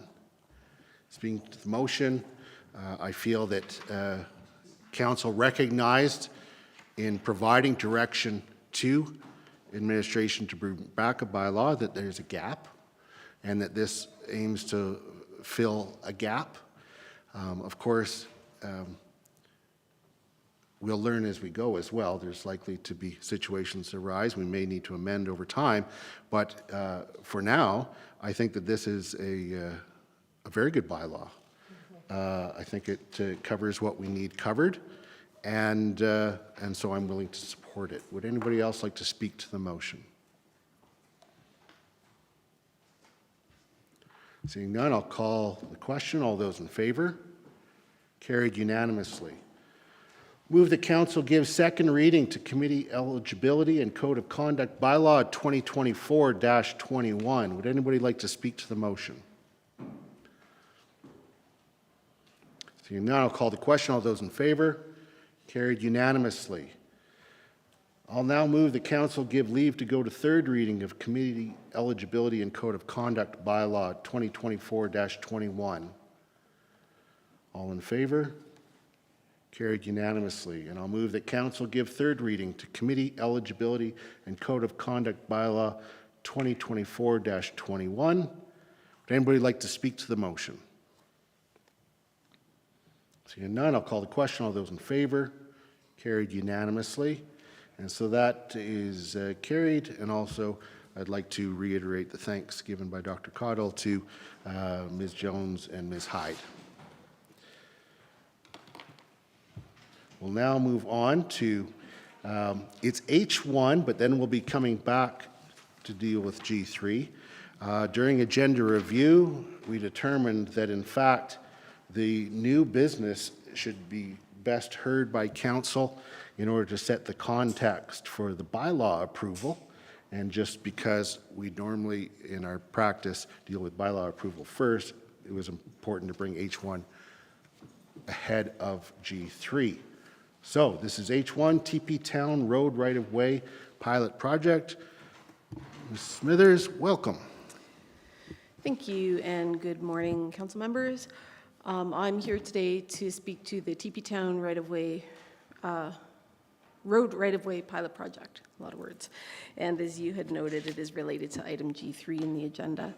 I will say the landowner that we are piloting this project with is planning to attend today. He and I were kind of dancing back and forth trying to figure out the time, so if he's a bit late, it's on me. Just wanted to let people know. So the Road Right-of-Way Pilot Project, the rationale for the project is, as we all know and we've heard about this morning already, housing for residents, and specifically like for residents, is a priority in our community. As we have talked about on a number of occasions before, the town is limited in its ability to ensure housing is for residents. Just given our regulatory framework, our main way that we can ensure housing for residents is through supporting CCH and other community housing providers and more civil instruments. And that, combined with limitations on the town land that we have available, requires us to have some outside-of-the-box thinking. So the opportunity this pilot project provides is to investigate different sources of either funding for vital homes or vital homes units themselves. We were fortunate to have some initial discussions with Renew Construction. As I mentioned, Aaron Bryant is hoping to be here today. They are looking to do something different on some land they've recently acquired in Teepee Town. It was a good location for the town to collaborate on this pilot because it's a fairly secluded strip of land. that gives us the ability to take a look at what we could do with some of the public land adjacent to their sites. And it also achieves town and CCH objectives related to provision of a funding source to contribute to building vital homes in the community. So the pilot project specifically is looking at a road closure, which is the next item on your agenda, to close a portion of the right-of-way and sell it to Renew Construction. The strip is approximately 4 by 59 meters. It doesn't align exactly with the red strip on the slide here, but it's pretty close. My drawing skills on the computer are not good enough to show it exactly on this slide. But this right-of-way currently is about 20 meters wide. That's almost 5 meters wider than the road right-of-way we would typically require in our engineering and design and construction guidelines. Which means that the right-of-way, town land, isn't used as a road, and you can see that in the aerial photo here. The roadway is quite a ways to the east of the parcel that we're looking at creating, and as a result, the parcel itself is really used for private parking for adjacent private lots. It's not even really used as private land. So it's a good opportunity to pilot this program, and again, because it is kind of at that junction of Mountain Avenue and Hospital Place, the location lends itself to this pilot, because if we go forward with it and then we decide not to narrow the right-of-way on the rest of the road, it doesn't really result in a super wonky kind of right-of-way alignment. So the benefits for this to the town, it is finding better uses for unused or excess land that, as I mentioned before, we don't have a lot of, which is causing us to say maybe rights of way are a good opportunity for that. For the developer, it does enable them to create more units, and it also provides a bit more design flexibility for a fairly irregularly shaped parcel. And for CCH, it provides a source of funding for development. We did have conversations between Renew Construction and the town and CCH about if there would be a preference for funding or for a contribution of vital homes units in this project. And CCH, through discussion, decided at this point, given the amount on their plate and the funding sources they're looking to develop, for example, the Palliser purpose-built rentals, that they would prefer the funding source that this pilot project could provide, or the funding, not the source. So terms of the agreement, again, through collaboration between the town and the developer and CCH, we are looking at a purchase price that administration is suggesting at this point of $480,000. We did an appraisal of the land earlier this summer, and the appraised value for that strip of land was about $600,000. We decided that discount of that value was appropriate, for one, because it's not a developable parcel on its own. So were it not for this pilot project coming forward, we wouldn't even be pursuing it and looking at creating a legal parcel there. It's just not much use other than this. And also, we're fortunate to have a developer who's willing to work with us on this, because it does create some risk for them in terms of uncertainty of council choosing to proceed with the pilot project, in terms of the road closure, as you'll see in a bit, does require ministerial consent, so there's a risk that the province might not go for it, and as well, at the end of the day, it has pushed back their own timelines for construction, because they would have ideally been in the ground this year, and they've had to move it back a construction season. So we did want to address the risk that they're facing, and of course, they still have to go forward with their development permit approvals as well. So in the terms agreement, which we're not at yet, today we're just asking for an authorization for an exception to the land transaction policy. The purchase agreement itself would come back at a later date to council, because we would need council authorization for that. So the terms are obviously council authorization, and it's also would be conditional on the approval of the road closure and eventual approval of the development permit. So it's a lot, which is why we're piloting it, because there's a lot of steps. So today we are at asking council for the exception to the land transaction policy. Following this item, G3 is looking for a first reading for a road closure. Then we would be coming back in October with a public hearing for the road closure, at which point the town would need to submit an application to the province for ministerial consent to close the road right-of-way. Then we would come back to council in November for second and third reading of the road closure bylaw, and at that time we would also bring forward a report looking for council resolution to dispose of the new parcel with some of the terms that I had briefly highlighted on the previous slide. So that was a lot of steps, and I hope I've put it together in a reasonably coherent manner. And the recommendation today, given all that, is that council approve an exception to the Land Transactions Policy EX007 for the purpose of advancing the Teepee Town Road Right-of-Way pilot project. And I should say the reason that we are needing that exception is the policy does set out that land transactions have to be publicly advertised and available on the open market, which does not make sense for this parcel should it become a parcel. And that's all. Thank you, Ms. Smithers. And now there's a question from Councillor Faubert. Thank you, Mayor Krauser, and thank you, Ms. Smithers. So would the pilot, we're doing, so this is a pilot because of the amount of steps that it requires to achieve the outcomes we're trying to achieve. If we're successful, then what would the changes be that we would need to make to advance this beyond a pilot? Yep, good question, thank you.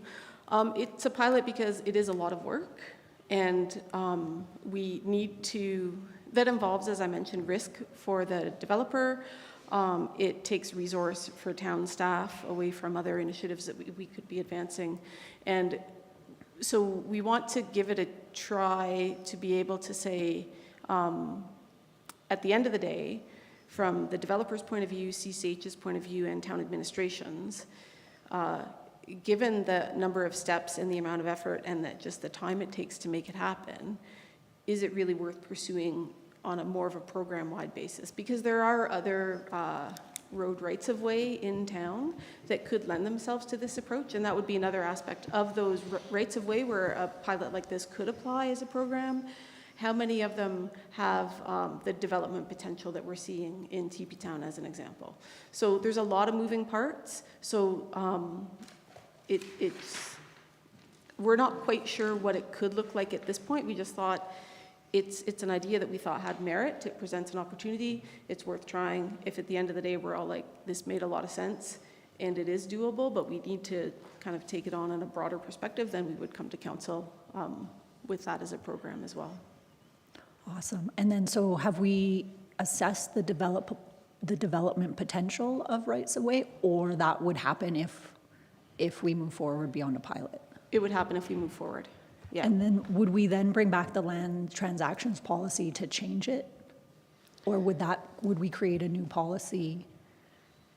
We don't know because I don't know yet, yeah. Sorry, that was my thinking face. I don't know that it's worth changing the land transaction policy for this program because the land transaction policy brings in some accountability and transparency, right? It's good that, generally speaking, if there is town land available for sale, that we advertise it publicly and that it's available on the open market and that we come to council and get that authorization. So I think that the principles behind that policy are good, and the exception allows us to look at some of these outside of the box opportunities.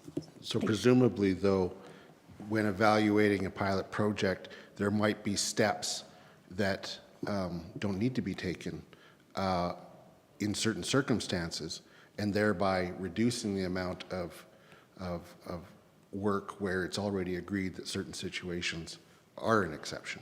Yep, that's a really good point. We could absolutely look to identify areas where we could maybe find some efficiencies in the process. Yeah, okay. Yeah. Perfect. That's good. Any other questions? No. Great, thank you. Any other questions from council?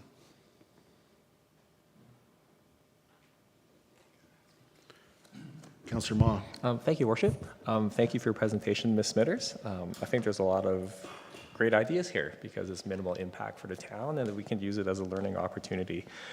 With regards to renew construction, if this transaction, this whole process, they'll go through like the 6 steps, is there a guarantee that they will be creating that focus on smaller entry-level units?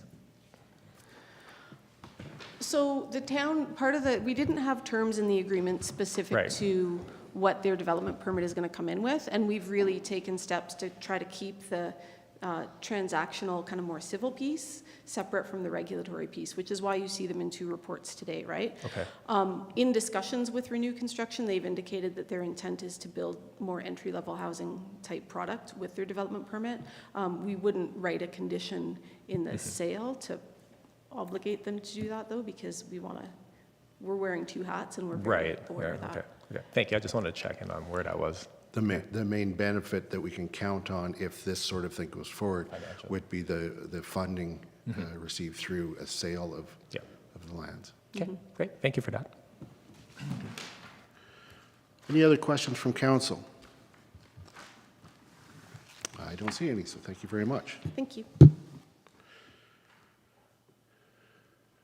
All right, then, I will move that council approve an exception to the land transaction policy EX007 for the purpose of advancing the Teepee Town Road right-of-way pilot project.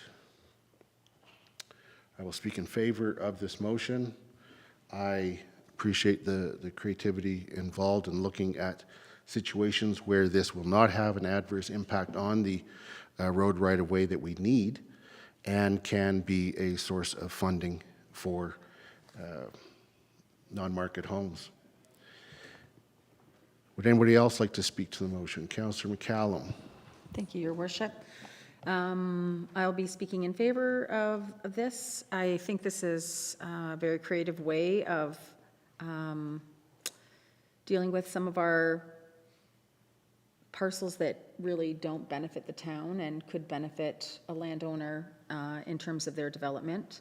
I note that when I take it from meters, that's almost 775 square feet. That's some space. So I'm happy to try this out as a pilot. I too can imagine a few parcels similar to this around town off the top of my head that could be used in the future should this pilot prove successful. So I'm looking forward to seeing the end result. Thank you. Thank you, Councillor. Councillor Faubert. Thank you, Your Worship. I will vote in favor of the motion and support the pilot project. I think this is a creative solution and an exploration around a type of these unused road allowances. And it's not the first time the Lawrence Grassy Middle School site had an unused road allowance within it, and that led to additional housing benefit to our community.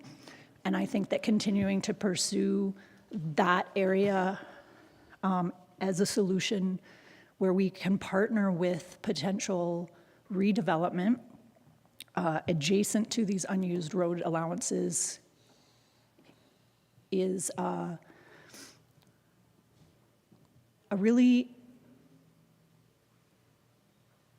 it's one of those initiatives where when it comes in front of you, it kind of is like, oh yeah, right? And it's one of those solutions that I think that as we keep doing this work, as we keep focusing on housing, and as we keep having these conversations and exploring ideas, solutions like this arise, and we're going to be able to not just see additional support for our housing initiatives, but we're also going to empower our community and people who own land in our community to be part of these solutions as well. So I think that's a really important direction to head in, and I'm very much in support of it.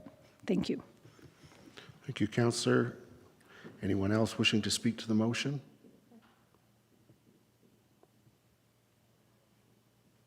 Seeing none, I'll call the question. All those in favor? Carried unanimously. We'll now move on to item G3, which is Road Closure Bylaw 2024-17, portion of Plan 1095F. Mr. Schneider.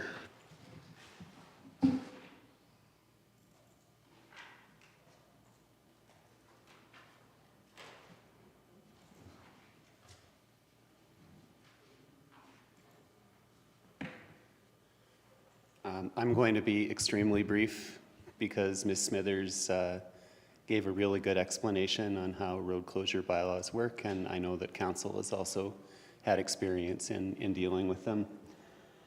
So basically, this is the implementation part of the project, and we will ask for a public hearing at the beginning of October, and then we will be forwarding on the information package to the Ministry of Transportation and Economic Corridors. They've changed their name since council dealt with this last.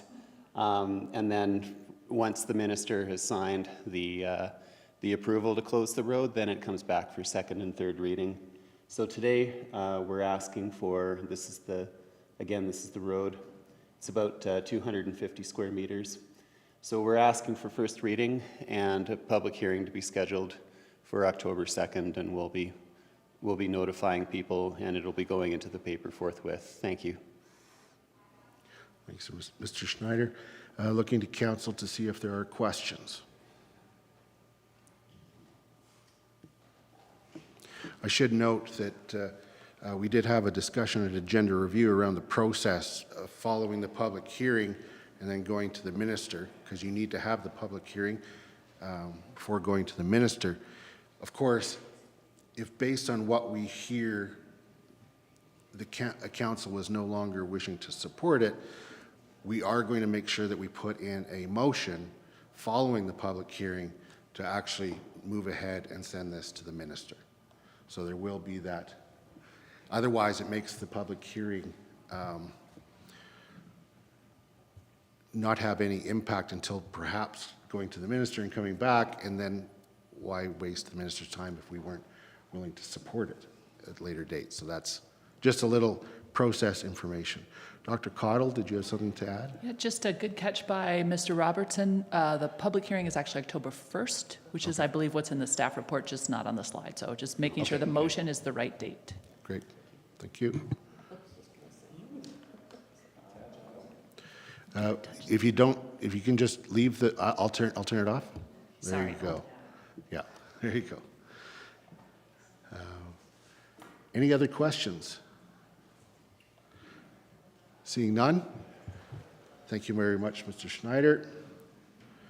I'll now move that council give first reading to Bylaw 2024-17 and schedule a public hearing for October 1st, 2024. Anybody like to speak to the motion? Oh, Mr. Stivert. Yes. So there's a quick amendment to the map that was added to there's a slight change. I don't know if Mr. Schneider wants to describe what the change to the map is from the package you received versus the one that we're about to pass for first reading. Somebody should go to the mic and speak to it. Yes. So is the one that Mr. Schneider showed today the correct one? Yes, it is. Which might be different from the package that you have. It's, Oh, we have the actual survey drawn, the survey? Yeah, okay, so attached to the actual bylaw itself is the survey, which forms a schedule to the bylaw. And so just making sure that everybody's aware that that's what would be submitted, is that survey drawing. Is that what the concern, Mr. Stiver? yeah, the surveyor had to do a minor update to the drawing, and we're going to make sure that that's the correct drawing that goes out into the paper. Okay, so is it going to change it drastically? It's just a slight change to the shape to account for how the road runs. Okay, so like that's Yeah. why in your diagram, there was a little bend at the top? Yep. Okay, all right, so it's essentially the same, but just getting the exact lines right? Yep. Okay, great. So I think that we can take that as an editorial type change? Right. Okay. Thank you. Okay. So I put the motion on the table, noting that there will be a correction to the Schedule A, but it's of a minor nature. And with that, would anybody like to speak to the motion? So now I'll call the question. All those in favor? Carried unanimously. Okay, I'm just going to do a little check-in right now. My preference is to take a very short break right now, just as a breather, and then come back and finish. I think we've got less than an hour's worth of work, unless people are of the mind that they'd rather take a lunch break at some point. Is everybody good with just doing a short break now and then going on? Okay. I'd like to take a short break, and it is going to be short. We'll just return at 11:45. Okay?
Thumbs up when we're live streaming.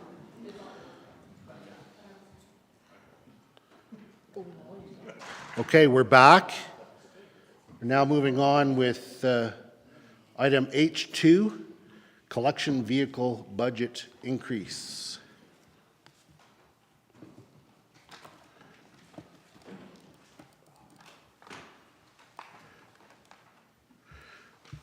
Mr. Robbins, welcome to council. Mayor and Council. So two pieces of business for solid waste services. But the first one is an increase to 3 capital projects that are vehicle collections for collection vehicles.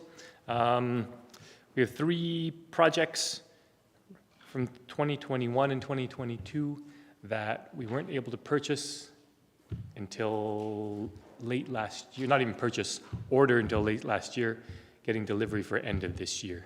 So those 2 projects were 3 to 4 years delayed being able to actually purchase because of supply chain issues. We did begin procurement for these when the projects were approved. In 2021, there actually were no truck chassis available. And then that happens through 2022 as well. We're a fairly small purchaser with 3 vehicles. Other people are purchasing tens or hundreds of these trucks. By 2023, the dealers were finally saying, well, we might have something, and by the end of 2023, we were actually able to confirm those purchases. So over that time, obviously inflation has gone up significantly. So these 3 projects need a budget increase to make them happen. So that's the request, the 3 projects that you have in front of you. Any questions? Thank you, sir. Looking to council to see if there are any questions. Councillor Hillstead.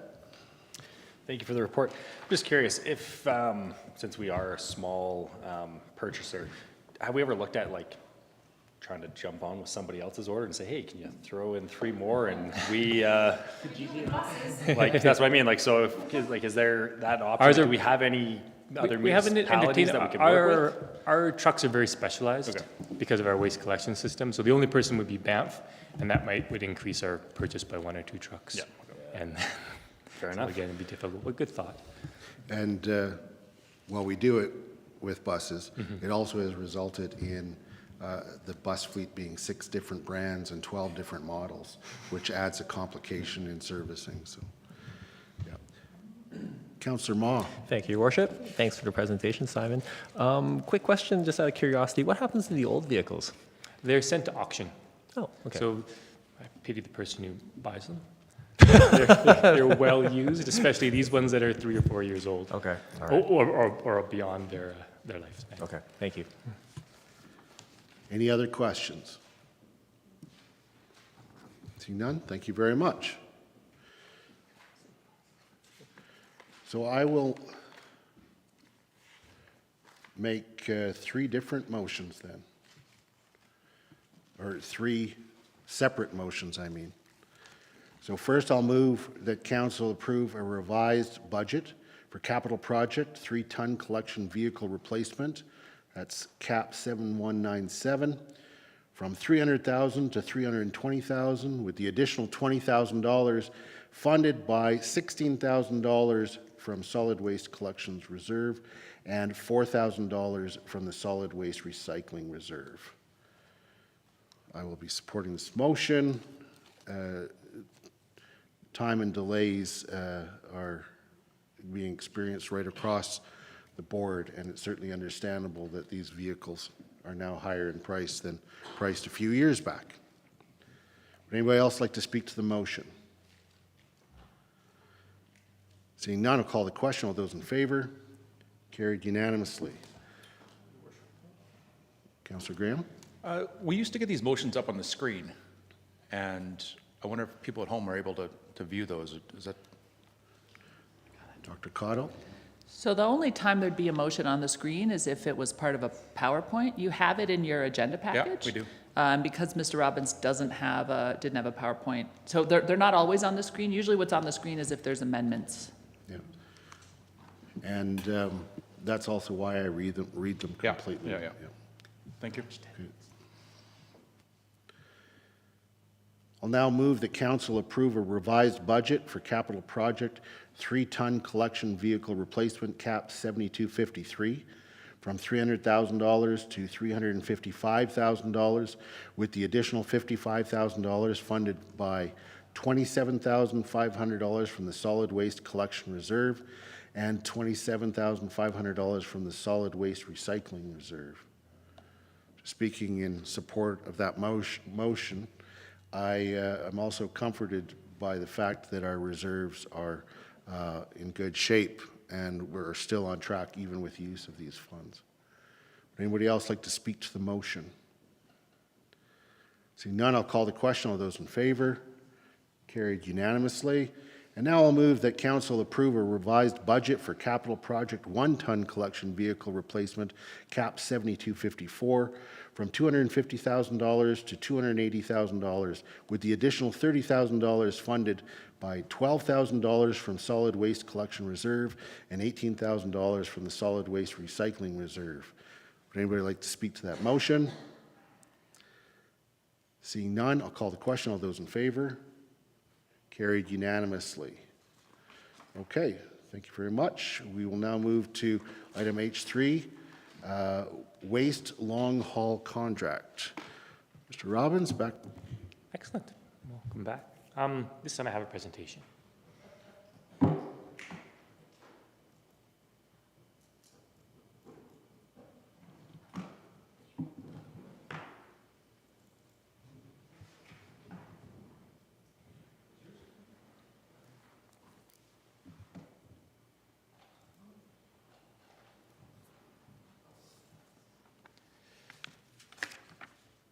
So yeah, this presentation is speaking to the long-haul contract for hauling our municipal waste to landfill. So the recommendation is that council approve the signing of a new multi-year contract with the town of Banff for the hauling of municipal solid waste to landfill. This is our current scenario.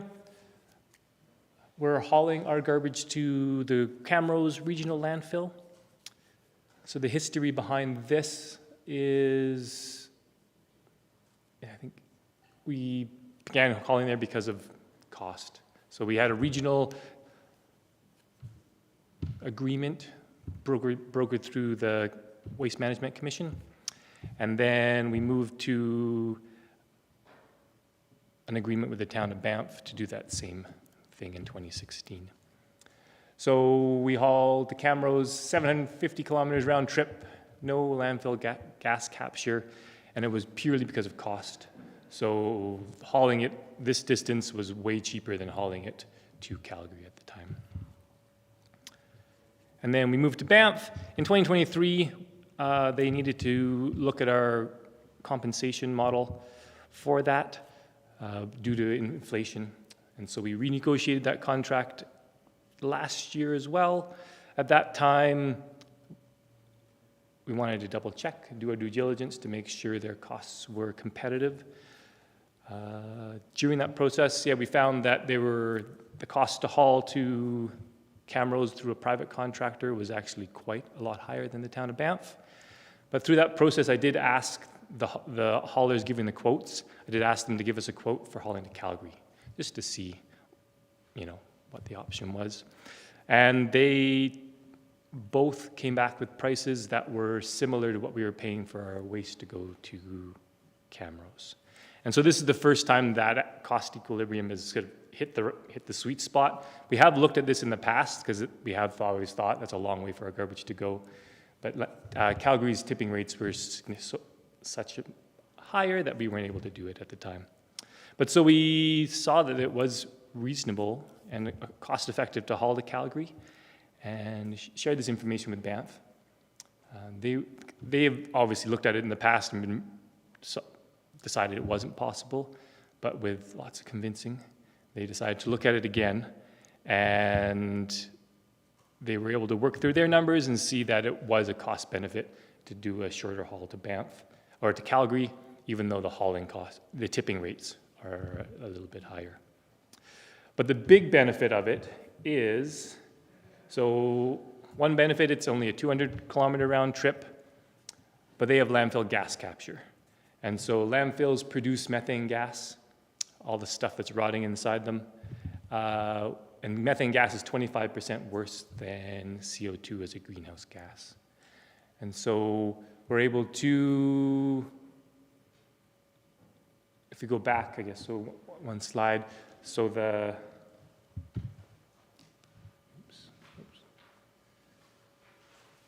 CO2 equivalent for 1 ton going to Canmore was 1.37 tons, and we were able to bring that down to 0.82 tons, or CO2 equivalent per ton. This will come at a small cost increase for 2024 of $3,000. And so the overall cost of this, or worth of this contract, is about $500,000 annually.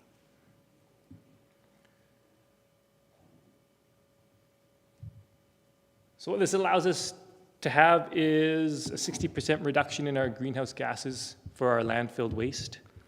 So that'll be a savings of 1,200 CO2 equivalent tons of greenhouse gases, which is a 15% reduction in our municipal footprint. And so this, by hauling our garbage to Calgary, will actually be the largest single action the town has done to reduce our greenhouse gas footprint. So the comparison is all our solar projects have a savings of 500 tons of CO2 equivalent. We have looked at alternatives. So obviously the alternative would be to put it out to tender. Those prices have, from the quotes we got, were higher to do the same thing.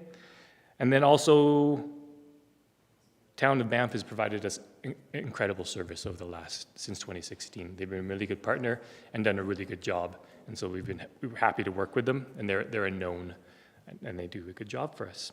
We have also looked at taking it in-house. We haven't done a super in-depth one, but that would involve some large capital purchases. And then it would also have some uncertainty with our tipping rate for the city of Calgary, because we'd be only hauling a small pile of garbage, where Banff is able to put our pile with their pile and Lake Louise's pile to get a better rate for tipping in Calgary. So we have looked at different things there.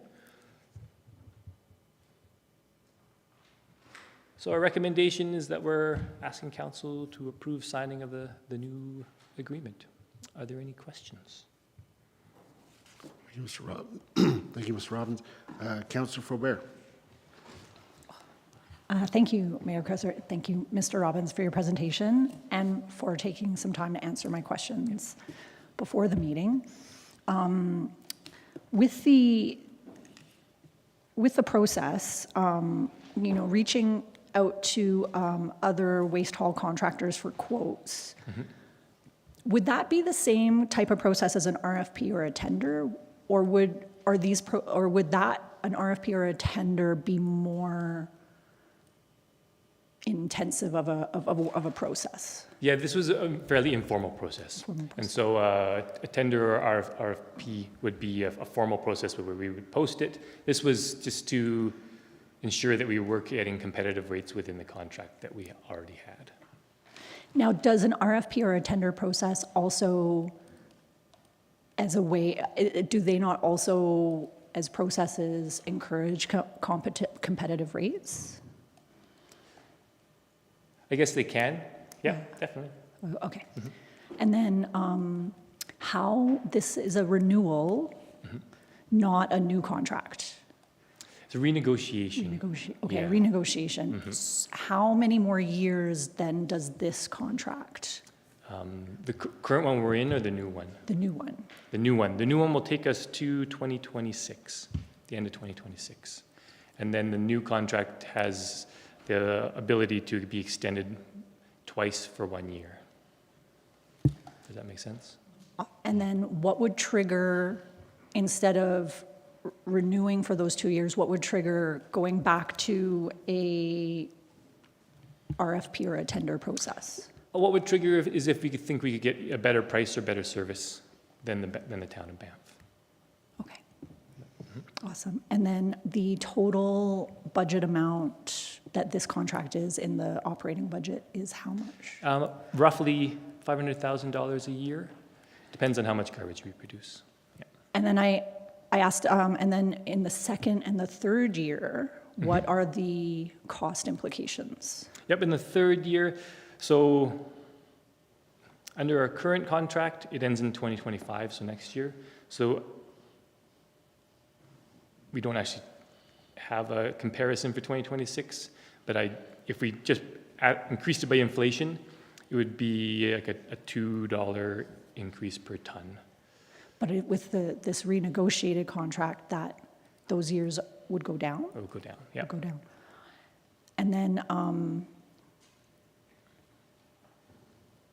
there was another question I had in there. I'm blanking on. I can come back and ask questions if other people have questions. I apologize for hogging the mic. No problem. So just to, I think it builds on what Councillor Faubert was asking, but am I correct in understanding that we already are in a contract with Banff? This is a renegotiation of that contract, which is essentially the same price, except for a 1.7% increase this year. And, but we get much more benefit as far as environmental benefit through the gas capture. Exactly. The big thing is the gas capture that will be reducing our greenhouse gas footprint there. Okay, great. And in mid-contract, one wouldn't normally go with an RFP process because we're already under contract. Unless we canceled the contract. So the contract does state that we have 90 days. Either party can't just walk away from it with a 90 days notice. And obviously that wasn't the... And that we don't want to do that. Yeah, they're a good partner. Okay. Great. Any other questions?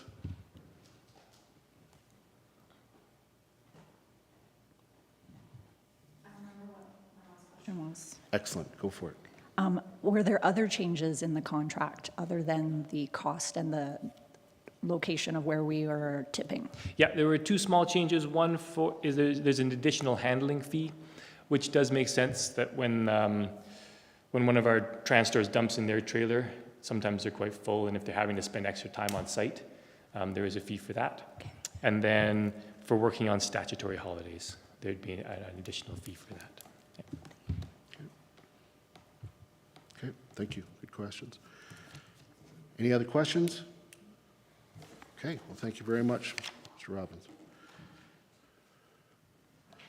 I will now move the council approve the signing of a new multi-year contract with the town of Banff for the hauling of municipal solid waste to landfill.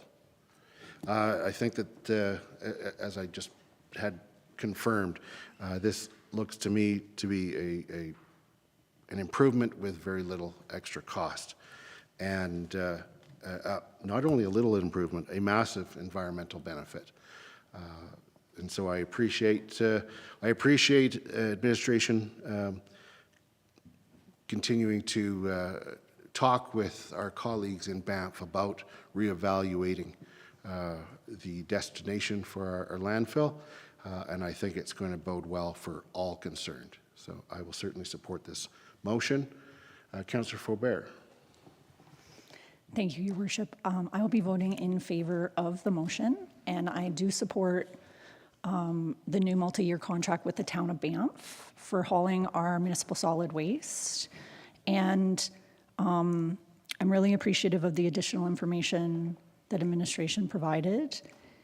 And then I wanted to say that in the future, I feel strongly that I would like to see at some point a competitive process for this contract engaged in. The original contract with the town of Banff was sole sourced and was not a competitive process. And while I support renewing it and this new multi-year, what we've done to change it, and we have a good relationship with them and they deliver a good service, in the future, I think the public interest would be served by a competitive process because waste hauling is a competitive industry. And we don't need to sole source a contract in the future. Thank you. Okay, something for future councils to consider. Thank you, Councillor. Now we'll move to Councillor Ma. Thank you, Your Worship. I just wanted to have a big personal thanks to Mr. Robbins for all his advocacy on this. On the commission that myself and Councillor Mara serve on, we first heard about this a little while ago, and it was probably not without its hurdles and a lot of chipping away.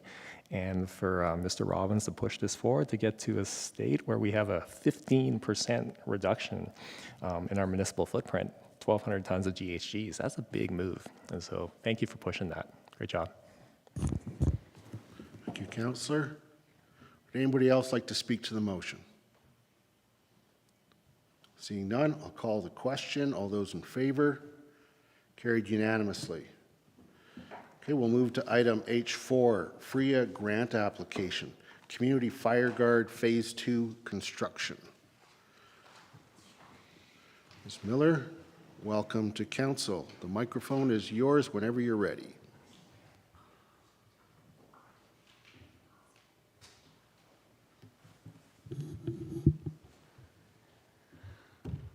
Thank you for having me, Mayor, Council. I'm excited today to bring forward this staff report regarding the Forest Resource Improvement Association of Alberta, and from now on I will say FRIAA, in their Community Fireguard program application and the Phase 2 for the construction. As you recall, we were here in May and we were discussing the application that had been submitted in April about this very important wildfire mitigation project. So happy to give you a progress update and then talk about the application that we're putting forward. So the progress that we've done to date, planning has been completed for the Stoneworks Creek, Harvey Heights, East Park Gates, and Canmore Nordic Center West and East areas. The prescriptions have been set for each of these areas, which include harvesting or clearing while leaving ground coverage, thinning, so that's a thin prune clean to a minimum of 3-meter crown spacing, and retaining Douglas firs and aspens in both harvested and thinned areas.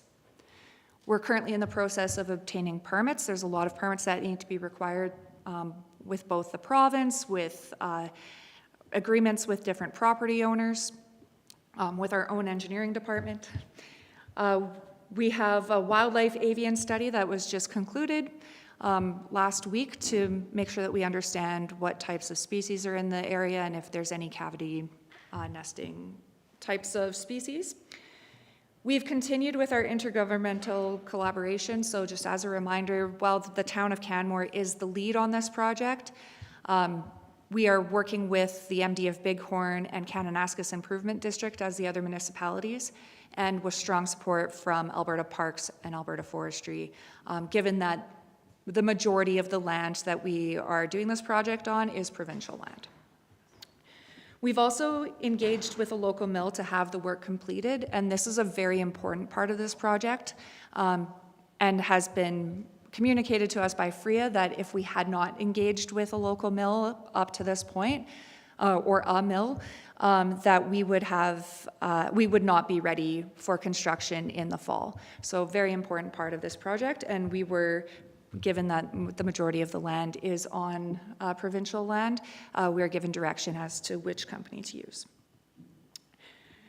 Now this is the overall project, and you can see that we're still planning in the yellow area for the south boundary, but we are starting with the Stoneworks Creek, Harvey Heights, and East Park Gates area. I think this map shows the big picture of how the Community Fireguard fits into existing treatments on the landscape, and also into other work done in other jurisdictions, such as in Kananaskis Improvement District, and you can kind of see just the tip of the work done in the Banff National Park as well. The current work schedule is planned to start this fall, if we're successful in the application, and if we have a resolution from council today, then we can start at Stoneworks Creek as early as October 15th. So a very accelerated timeline here. And part of this is, I get asked this question often, is it accelerated because of the devastating wildfires that happened in Jasper? But this has always been a priority project for us. This is why we came in the springtime to talk about it. And in June, the province was asking how quickly we would be able to start construction. So I believe that Jasper has helped increase the public's awareness of why this project is important, but to us, and to me as the emergency manager, it's a very important project. Then we'll submit future applications for work that's done in the other areas. Now, getting into the specifics as to what work we're applying for on this round of application.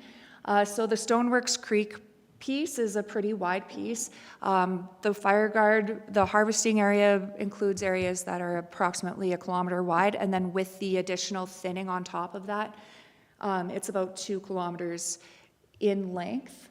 There's also going to be work done around the community of Harvey Heights, and then at the East Park gates along the Legacy Trail.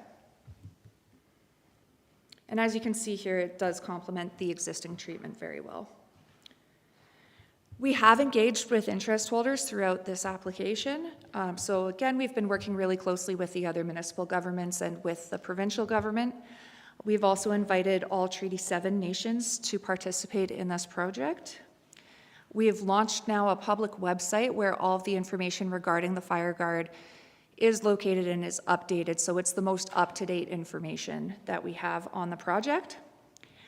We have done direct communication with specific interest holders, and that includes developments where we require access to do the construction piece. So we had really great conversations with Stone Creek Properties, for example, with the Crossy Ranch, whose properties are very much impacted by this work. We've done a media briefing on the upcoming application. We've received letters of support from Alberta Forestry and Alberta Parks just to support the work being done on their land. And we've received letters of support from Tourism, Canmore, Kananaskis, and the Biosphere Institute supporting this project and the importance of it. Those letters are attached in the agenda package as well. For the Phase 2 application, the application's due on September 13th, so we're doing it in the right order this time. Last time things were happening really fast and we had to come after the fact. We're currently refining the details of the grant amount being requested. There's a number of moving parts, so we have what operationally it might take. We're just refining some of the communications plan, and we're refining some of the other work that needs to be done once the construction's complete, in terms of reclamation for trails and what that looks like, because that's really important to us as well. Again, we're prepared to have the construction start on October 15th if we're successful in this round of funding. And we're only applying for funding for the 3 areas as they're ready to break ground this fall. So that was another really important piece from FRIAA, is that they wanted to make sure that when they give the funds are ready to be used and ready to be actioned. And they did say that future rounds of funding would come. Likely in the spring, we'll see another round of funding, and our construction schedule follows that as well. So we wanted to make sure that we were ready to break ground and being reasonable with what funds we're going to be asking for so that we can actually get the work done. Now, communications about this is going to be really important, so I actually have Ms. Packus here to tell us a little bit more about our communications plan.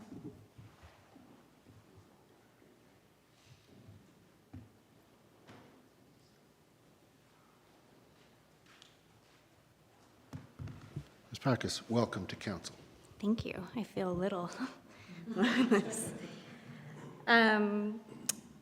So as Caitlin has said, we have already started the communications on this project. It's really important for us that the community feels well informed about the work that we are about to undertake if we're successful in this second phase of the grant. So the first sort of iteration of our communications has really been focused on telling the community about the work that we're going to do. So why here, why now, what they can expect, what the timeline is. But that's very different from when the work actually begins. So the Fireguard is going to be visible from the roadside.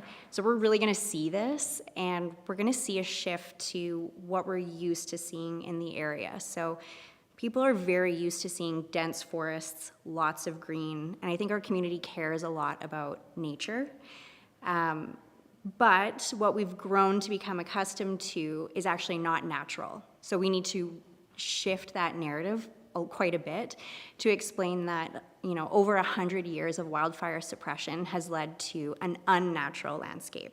So I put these pictures up today, 1889 and 2010, to kind of show what the landscape used to look like and what it has grown to become. So the next phase of communications is going to shift more to a showing rather than just a telling. So we're working with the province to develop some modeling images of what Stone Creek or Stoneworks will look like, as well as the East Park Gates and Harvey Heights. So there will be cluster retention patches as part of this. And the thinning will be more aggressive than what we've seen in the past with other FireSmart activities. So we want to kind of prepare the community to anticipate what they will see. So we're going to take a variety of tactics to communicate this to the community. So everything from our website to newspaper ads to potential town halls, Q&As with the community, where people can really invest and understand what we're doing, because the more community buy-in that we have now, the more successful this project will be in the long term. We're going to use the Town of Canmore's website as the single source of truth for all agencies participating in this project. So the MD, Kananaskis Improvement District, Alberta Parks, everyone can redirect questions to that website.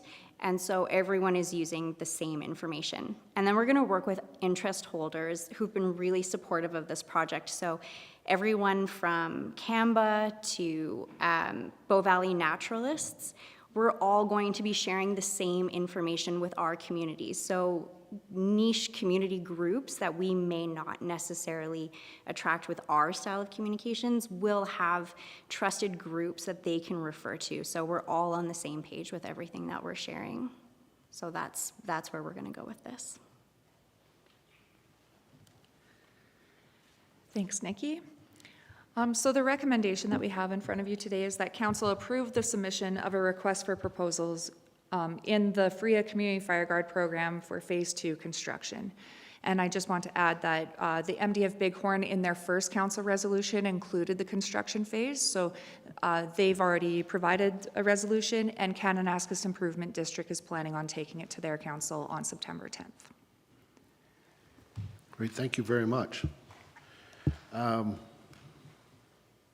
So a question, why start at the northeast section of town as opposed to the south, where we know there's also a lot of fuels?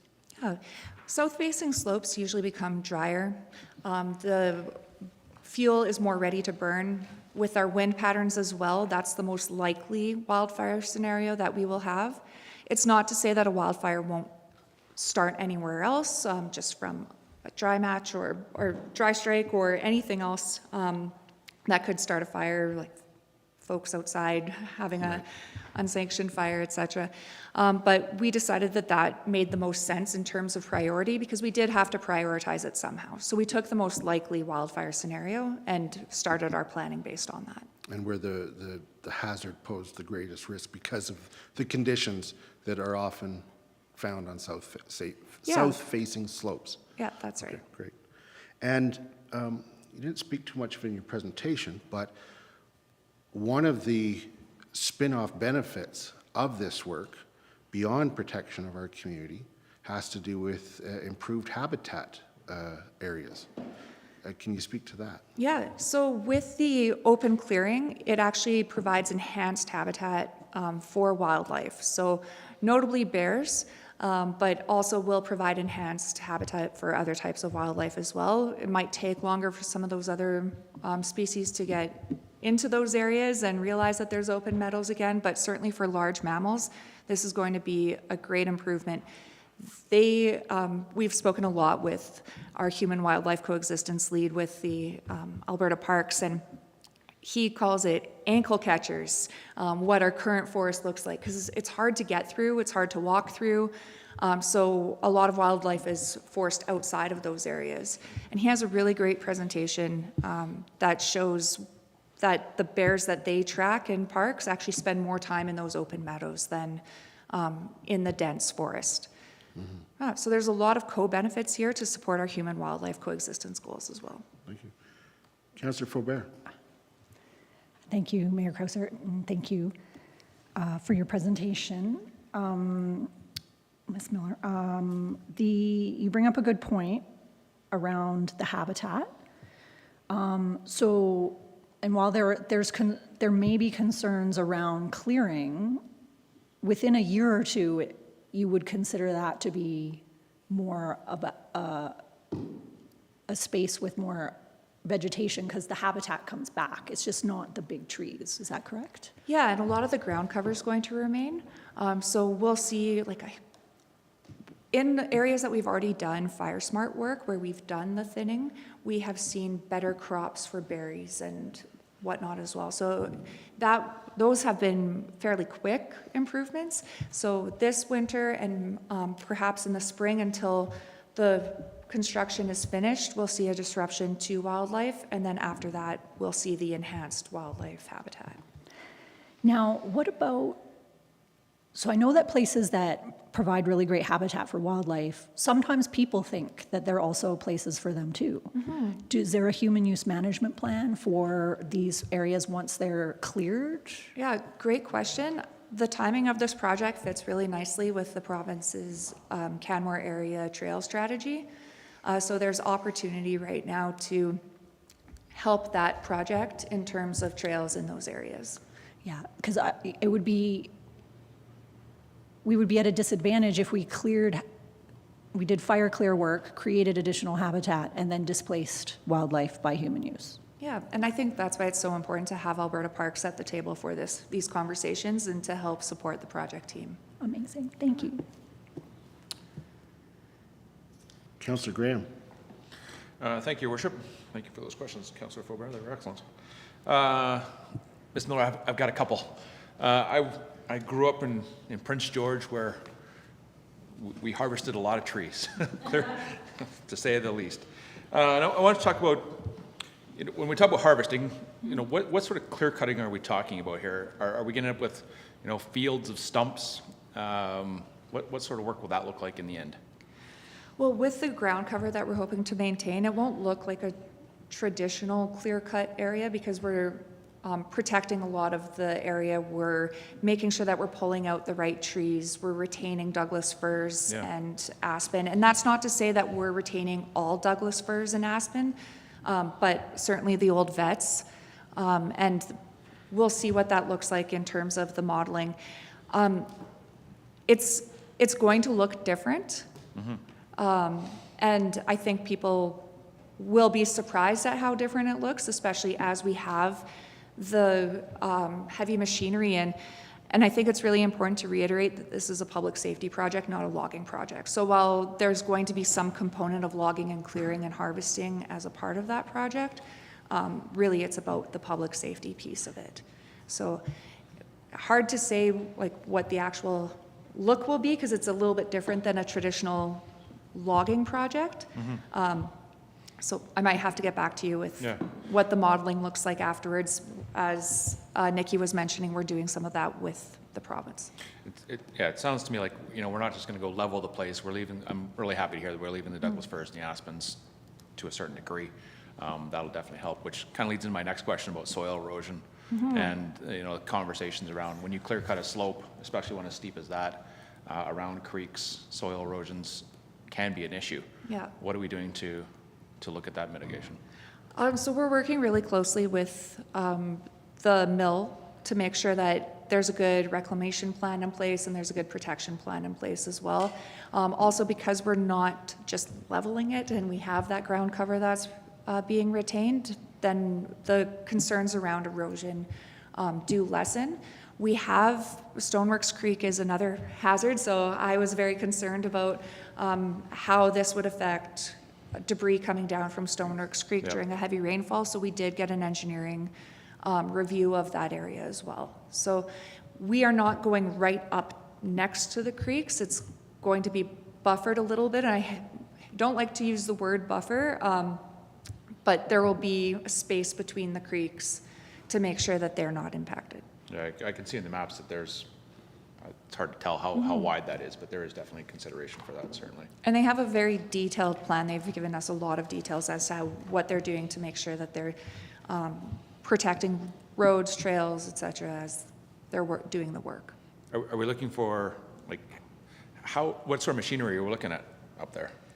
Oh, I can't speak exactly to the type of Okay. machinery, but it will be heavy machinery. Like, it will look like, at times, it will look like a heavy logging operation, and that's why it's really important to reframe that. Right. When we hear that in the community, this is a public safety project that is being done to protect the town. Local mill. I wasn't aware we had a local mill. Well, local to the area, so regional mill. Fair. I don't see any other questions out there, so I'll keep going if that's okay. Go ahead. Planning timelines on the east end of town, or Three Sisters area. What sort of timelines are we looking at for that? Well, we're still working on the planning specifically right now, and I'm just going to pull back up the timeline. So it'll probably be August, April 2025 and into 2026. Okay.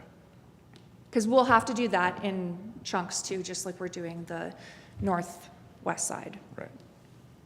And then last one, if I may. The Georgetown area, this probably gets back to Mayor Krause's questioning around aspects, but the Georgetown area, I've walked through there a lot. It is a thick, dense forest. There is the Fireguard up at the north end of the Nordic Center, but that looks like a large patch of dense forest. Can you speak to that section? Yeah.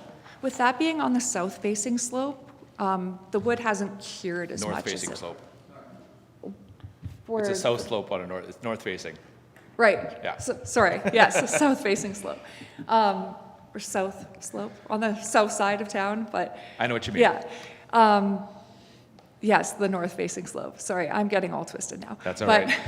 I'm back. The wood has not cured as much as it has without the direct sunlight on it. It's Right. wetter in there.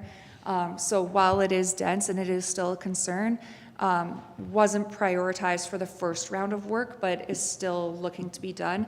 There's also other work that I know the province was going to RFP for to do some maintenance on their Fireguard at the end, the one that you were referring to at the end of the I see some addition Canmore there. Nordic Center. Yeah. So that will come into the plan at some point in time, but from a priority perspective, it's not quite there yet. We're going to look at some other areas first. Yeah. Fair enough. Thank you very much. I look forward to seeing how it all rolls out. So I have a question. I'm wondering if you could go back to that timing slide. Great. Yeah. So I see that the initial work is through fall and winter, but in subsequent years, like the next year, it's just August through October, but it doesn't go into the winter. And the other one is October right through the winter. I guess there's overlap there. What is the optimal time of the year, and why don't you do spring and summer? Optimal time of year is definitely in the winter. There's less damage when you have the snowfall and a frozen ground. So it's certainly the most optimal time. We also have the Migratory Bird Act that we have to work around. So from about April 15th to August 15th, this type of work can't happen. It's the same reason that we don't do our FireSmart work in the summer months. But with that, some of that includes some of the planning schedule for that work. Thank you. Councillor Faubert. Thank you, Your Worship. Some of Councillor Graham's questions raised some additional questions for me. The staging of this work, where will that occur from? So we're working with the Crossy Ranch and Stone Creek property, on different staging areas. And then in terms of the communications plan, is there any plan to communicate directly with any neighboring residents so that they're aware that staging of large equipment and what it's related to versus the community-wide communication around what we're doing?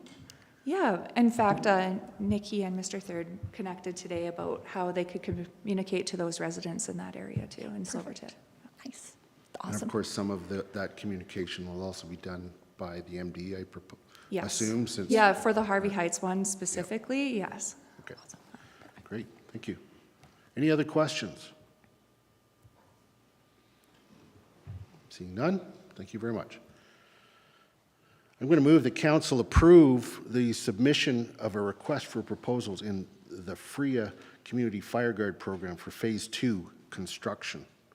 And in speaking in support of the motion, I want to underline that we've been moving down this road for a little while, and the tragedy in Jasper just underscored the importance of it.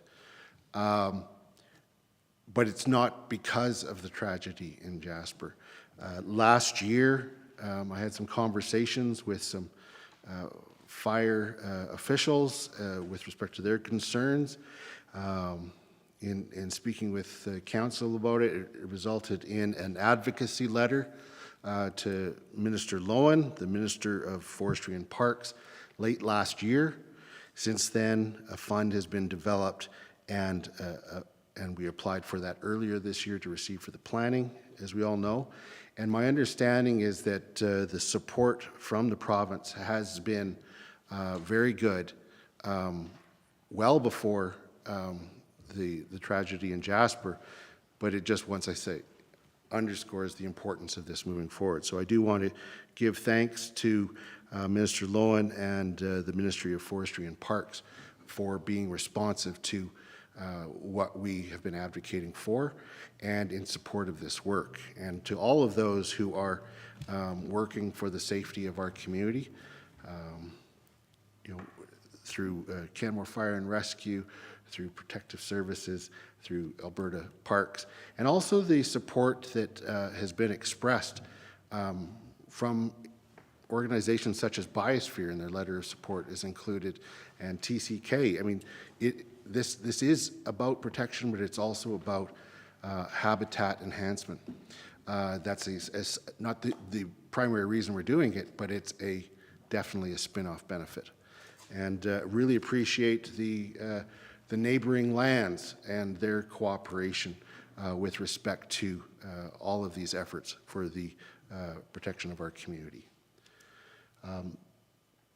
Councillor Faubert, you'd like to speak to the motion. Yes, please. Thank you, Your Worship. I am definitely in favor of this motion, and I wanted to speak and express my gratitude to my fellow colleagues on council and Mayor Krausert and to all of administration because we're in a leadership role here when it comes to emergency preparedness and FireSmart work in our community. And this is a perfect example of us wearing that hat really well. I live in Palliser, and I look directly towards where that fire started by the lightning on this side of Carrot Creek several weeks ago. And it was a moment of nervousness for me. I knew, fear doesn't know rational. I knew rationally that it would be okay, but part of me suddenly realized that everyone who lives on the very edge is has a front row seat to the risk that they're in and that we're all in, but also to support the work that we're doing to mitigate that risk, which is really important. I think that when we look to communities like Jasper, where a wildfire does enter a community, all of the work that we do in advance, all of this multi-jurisdictional efforts between Parks Canada, Alberta Parks, the MD of Bighorn, us, Kananaskis Improvement District, there are a lot of land managers and a lot of complexity around doing this work. And I think that our role we should be proud of, and I am grateful for the work that's being done. Thank you. Thank you, Councillor. Councillor Graham. Thank you, Your Worship. I too will vote in support of this. I'm appreciative of all the work that has gone on before this and leading up to this. We have had 100 years of fire suppression, and this forest that we currently have is not natural. It is not. It is due for a large fire to rip through it at some point in time, and we have to be proactive to that. I do appreciate the letters from Biosphere and TCK as to their support of these initiatives, and I believe that these ideas have been well thought out and pragmatic. I believe that communication to the community as to what is happening and how it is happening and why it is happening is going to be critical. And I appreciate that work have been given a lot of thought to date. So I want to thank everybody and look forward to voting on this one. Thank you, Councillor. Looking to see if anyone would like to speak to the motion. Okay. I will add just one other comment, and that is, while I do believe that we are prepared as we are able to be with respect to emergencies coming, and in particular the #1 threat to us being wildfires, what this project really represents is us now touching where we haven't been able to touch before. These are lands outside of our control, and that's why the fund and this program is imperative, because it now goes beyond where we've ever been able to prepare before. With that, I'll call the question. All those in favor? Carried unanimously. And we'll move to our last item of the day, item H5, FRIAA grant application, FireSmart projects. Ms. Miller, back to you.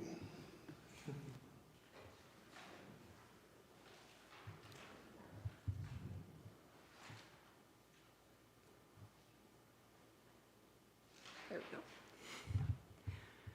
Thank you. And I have Fire Chief Ryder here with me today to answer any questions. So that was a really great segue, because we have a long history of FireSmart activities going on in Canmore. So that was just a great way to kick us off.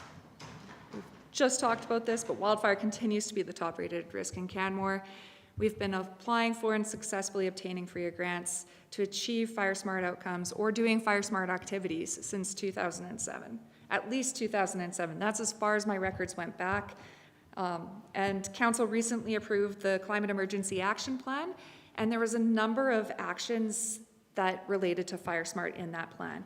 And that included updating the land use bylaw for new developments, updating engineering and design and construction guidelines, and develop a regional program. So some of those will be addressed in these applications today.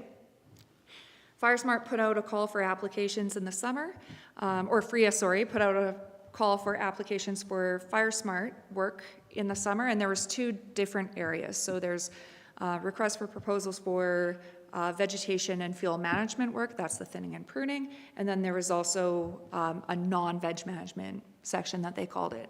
And we would like to put forward 3 applications. One for vegetation management and fuel reduction in the Larch area, another that is a municipal document review, and an interagency wildfire exercise. So the Larch vegetation management application would do fuel reduction or fuel modification and vegetation management in the Larch area. This actually would build off of the project that was kicked off in the winter of this year and would continue on with that work. It would just finish the parts that hadn't been completed yet. There is still a bit of the grant funding from last year that would continue on, and this would help supplement that work. Larch is in an area that is right up against the border of some forest, really important area to go back into. What we'll do this time round is thin a little more aggressively than we did with the first round project. Just with the wildfire risk being so high and climate change happening, it's really important that we modify as much as we can. So this includes thinning the understory of evergreen trees, pruning of limbs on remaining evergreen trees, a removal of dead and down logs and dead standing trees, and disposal of debris by pile and burn and chip and remove. So this should help decrease the wildfire risk in the Larch area. And one thing I just want to be very clear on is how this is different than the Fireguard. The Fireguard is going around the community, and this is within the community. So there's a big difference there, and even in the terms of how funding is provided for these 2 grants, Community Fireguard doesn't have necessarily a limit on how much you can apply for, whereas with the fuel modification and vegetation management, we can only ask for 200,000 at a time. So that's a pretty big distinction between Fireguard and FireSmart, so just wanted to address that today too. Now our next application would be for a municipal document review. The town of Canmore does have a wildfire mitigation strategy that reviewed all of our policies. This was done in 2018. And one of the suggestions in their recommendations, rather, was to update the land use bylaw with some more FireSmart specific language.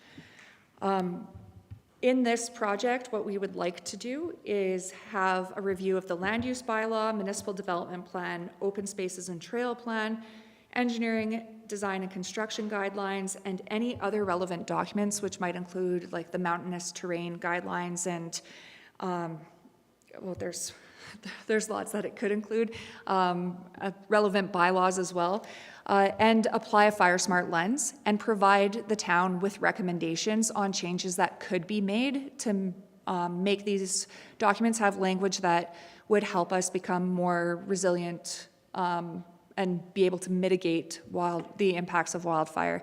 So it kind of fits in nicely with other reviews that are currently happening and other work that's currently happening and complements that really well. We started talking about this, how we could action the items for the wildfire mitigation strategy as a group with engineering, public works, planning and development, fire and rescue services, and protective services as well. I almost forgot my own department. It's like, what do I do? Yeah, it really is. I need that blood sugar back in me, or sugar back, you get what I'm saying. So this project would provide us with recommendations that we could then bring forward. So we're not doing much for interest holder engagement at this time because that would come when the actual recommendations were being implemented into those documents. But it's a really exciting project, has a lot of buy-in from all the different departments, and everyone seems really excited about it because we would love just to have something tangible to be able to put in there. And the last application is for an interagency wildfire exercise. So those are pictures from our interagency exercise in 2022. And I asked Alberta Wildfire if they'd be interested in doing another exercise with us. We've had a lot of change within the town. We've updated all of our wildfire plans. We have a new fire chief, a new deputy chief. It's just a really good opportunity to be able to work together. So what we would do for this exercise is do a tabletop in the springtime to make sure that we were all aware of the new plans and just work through some of those communication issues. And then that would set us up for success for a functional field exercise, much like what you saw in June of 2022. And in Canmore with our interagency partners, so mutual aid partners, Alberta Wildfire, and anyone else who wanted to come and participate. It would be led by the town of Canmore and supported by Alberta Wildfire in terms of planning for this project. So again, these projects are supported by Alberta FireSmart our Alberta Wildfire or FireSmart specialists, wow, and Alberta Forestry and Parks. They're very keen to have these projects move forward. We've done a lot of internal collaboration, as I mentioned, and we've actually created an internal FireSmart working group so that we can continue to move this forward, not in silos, but working together to make sure that we're capturing all the different departments. Since FireSmart is so interdisciplinary, it makes sense for us all to be talking about it and talking about projects together. And with the large work, they'll be provided with community letters for the ongoing work. So we do need to communicate with them this fall anyways to kick off the work that had previously been planned. So this will just be added to those communications. And lastly, the financial impacts will return with the request for additional capital projects on any approved applications. And there's in-kind services staff times that will be absorbed into current operational work plans and budgets. And one more thing, the financial impact, I think, of us not pushing forward FireSmart activities is just, there's a huge economic benefit of having more homes fire smarted, more tools in our tool belt to mitigate wildfire. At a certain point, we just really need to make sure that we're doing everything that we can to manage the impacts. And the recommendations, I did them in 3 so that if any one failed, we could move forward, and then they had their own associated. So if you, just gives more options for council. So the 3 recommendations are just that council approve the submission of an expression of interest for the 2024 Forest Resource Improvement Association. You don't need to read all of them. I'll be reading each of them, but they're all there, so thank you for putting them forward. Appreciate that. Lunchtime, isn't it? Thank you, Ms. Miller. Now looking to see if there's any questions of council. Councillor Ma. Thank you, Your Worship, and thank you to our mighty DEM, Caitlin Miller, for all that you do. Quick question.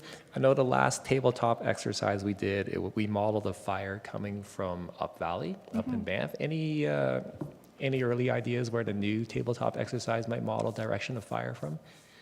No, have not gotten that far. Okay. Just went really big picture. But, perfect. Okay. Just curious. Keep us in the loop. Thank you. Any other questions? Seeing none, thank you very much.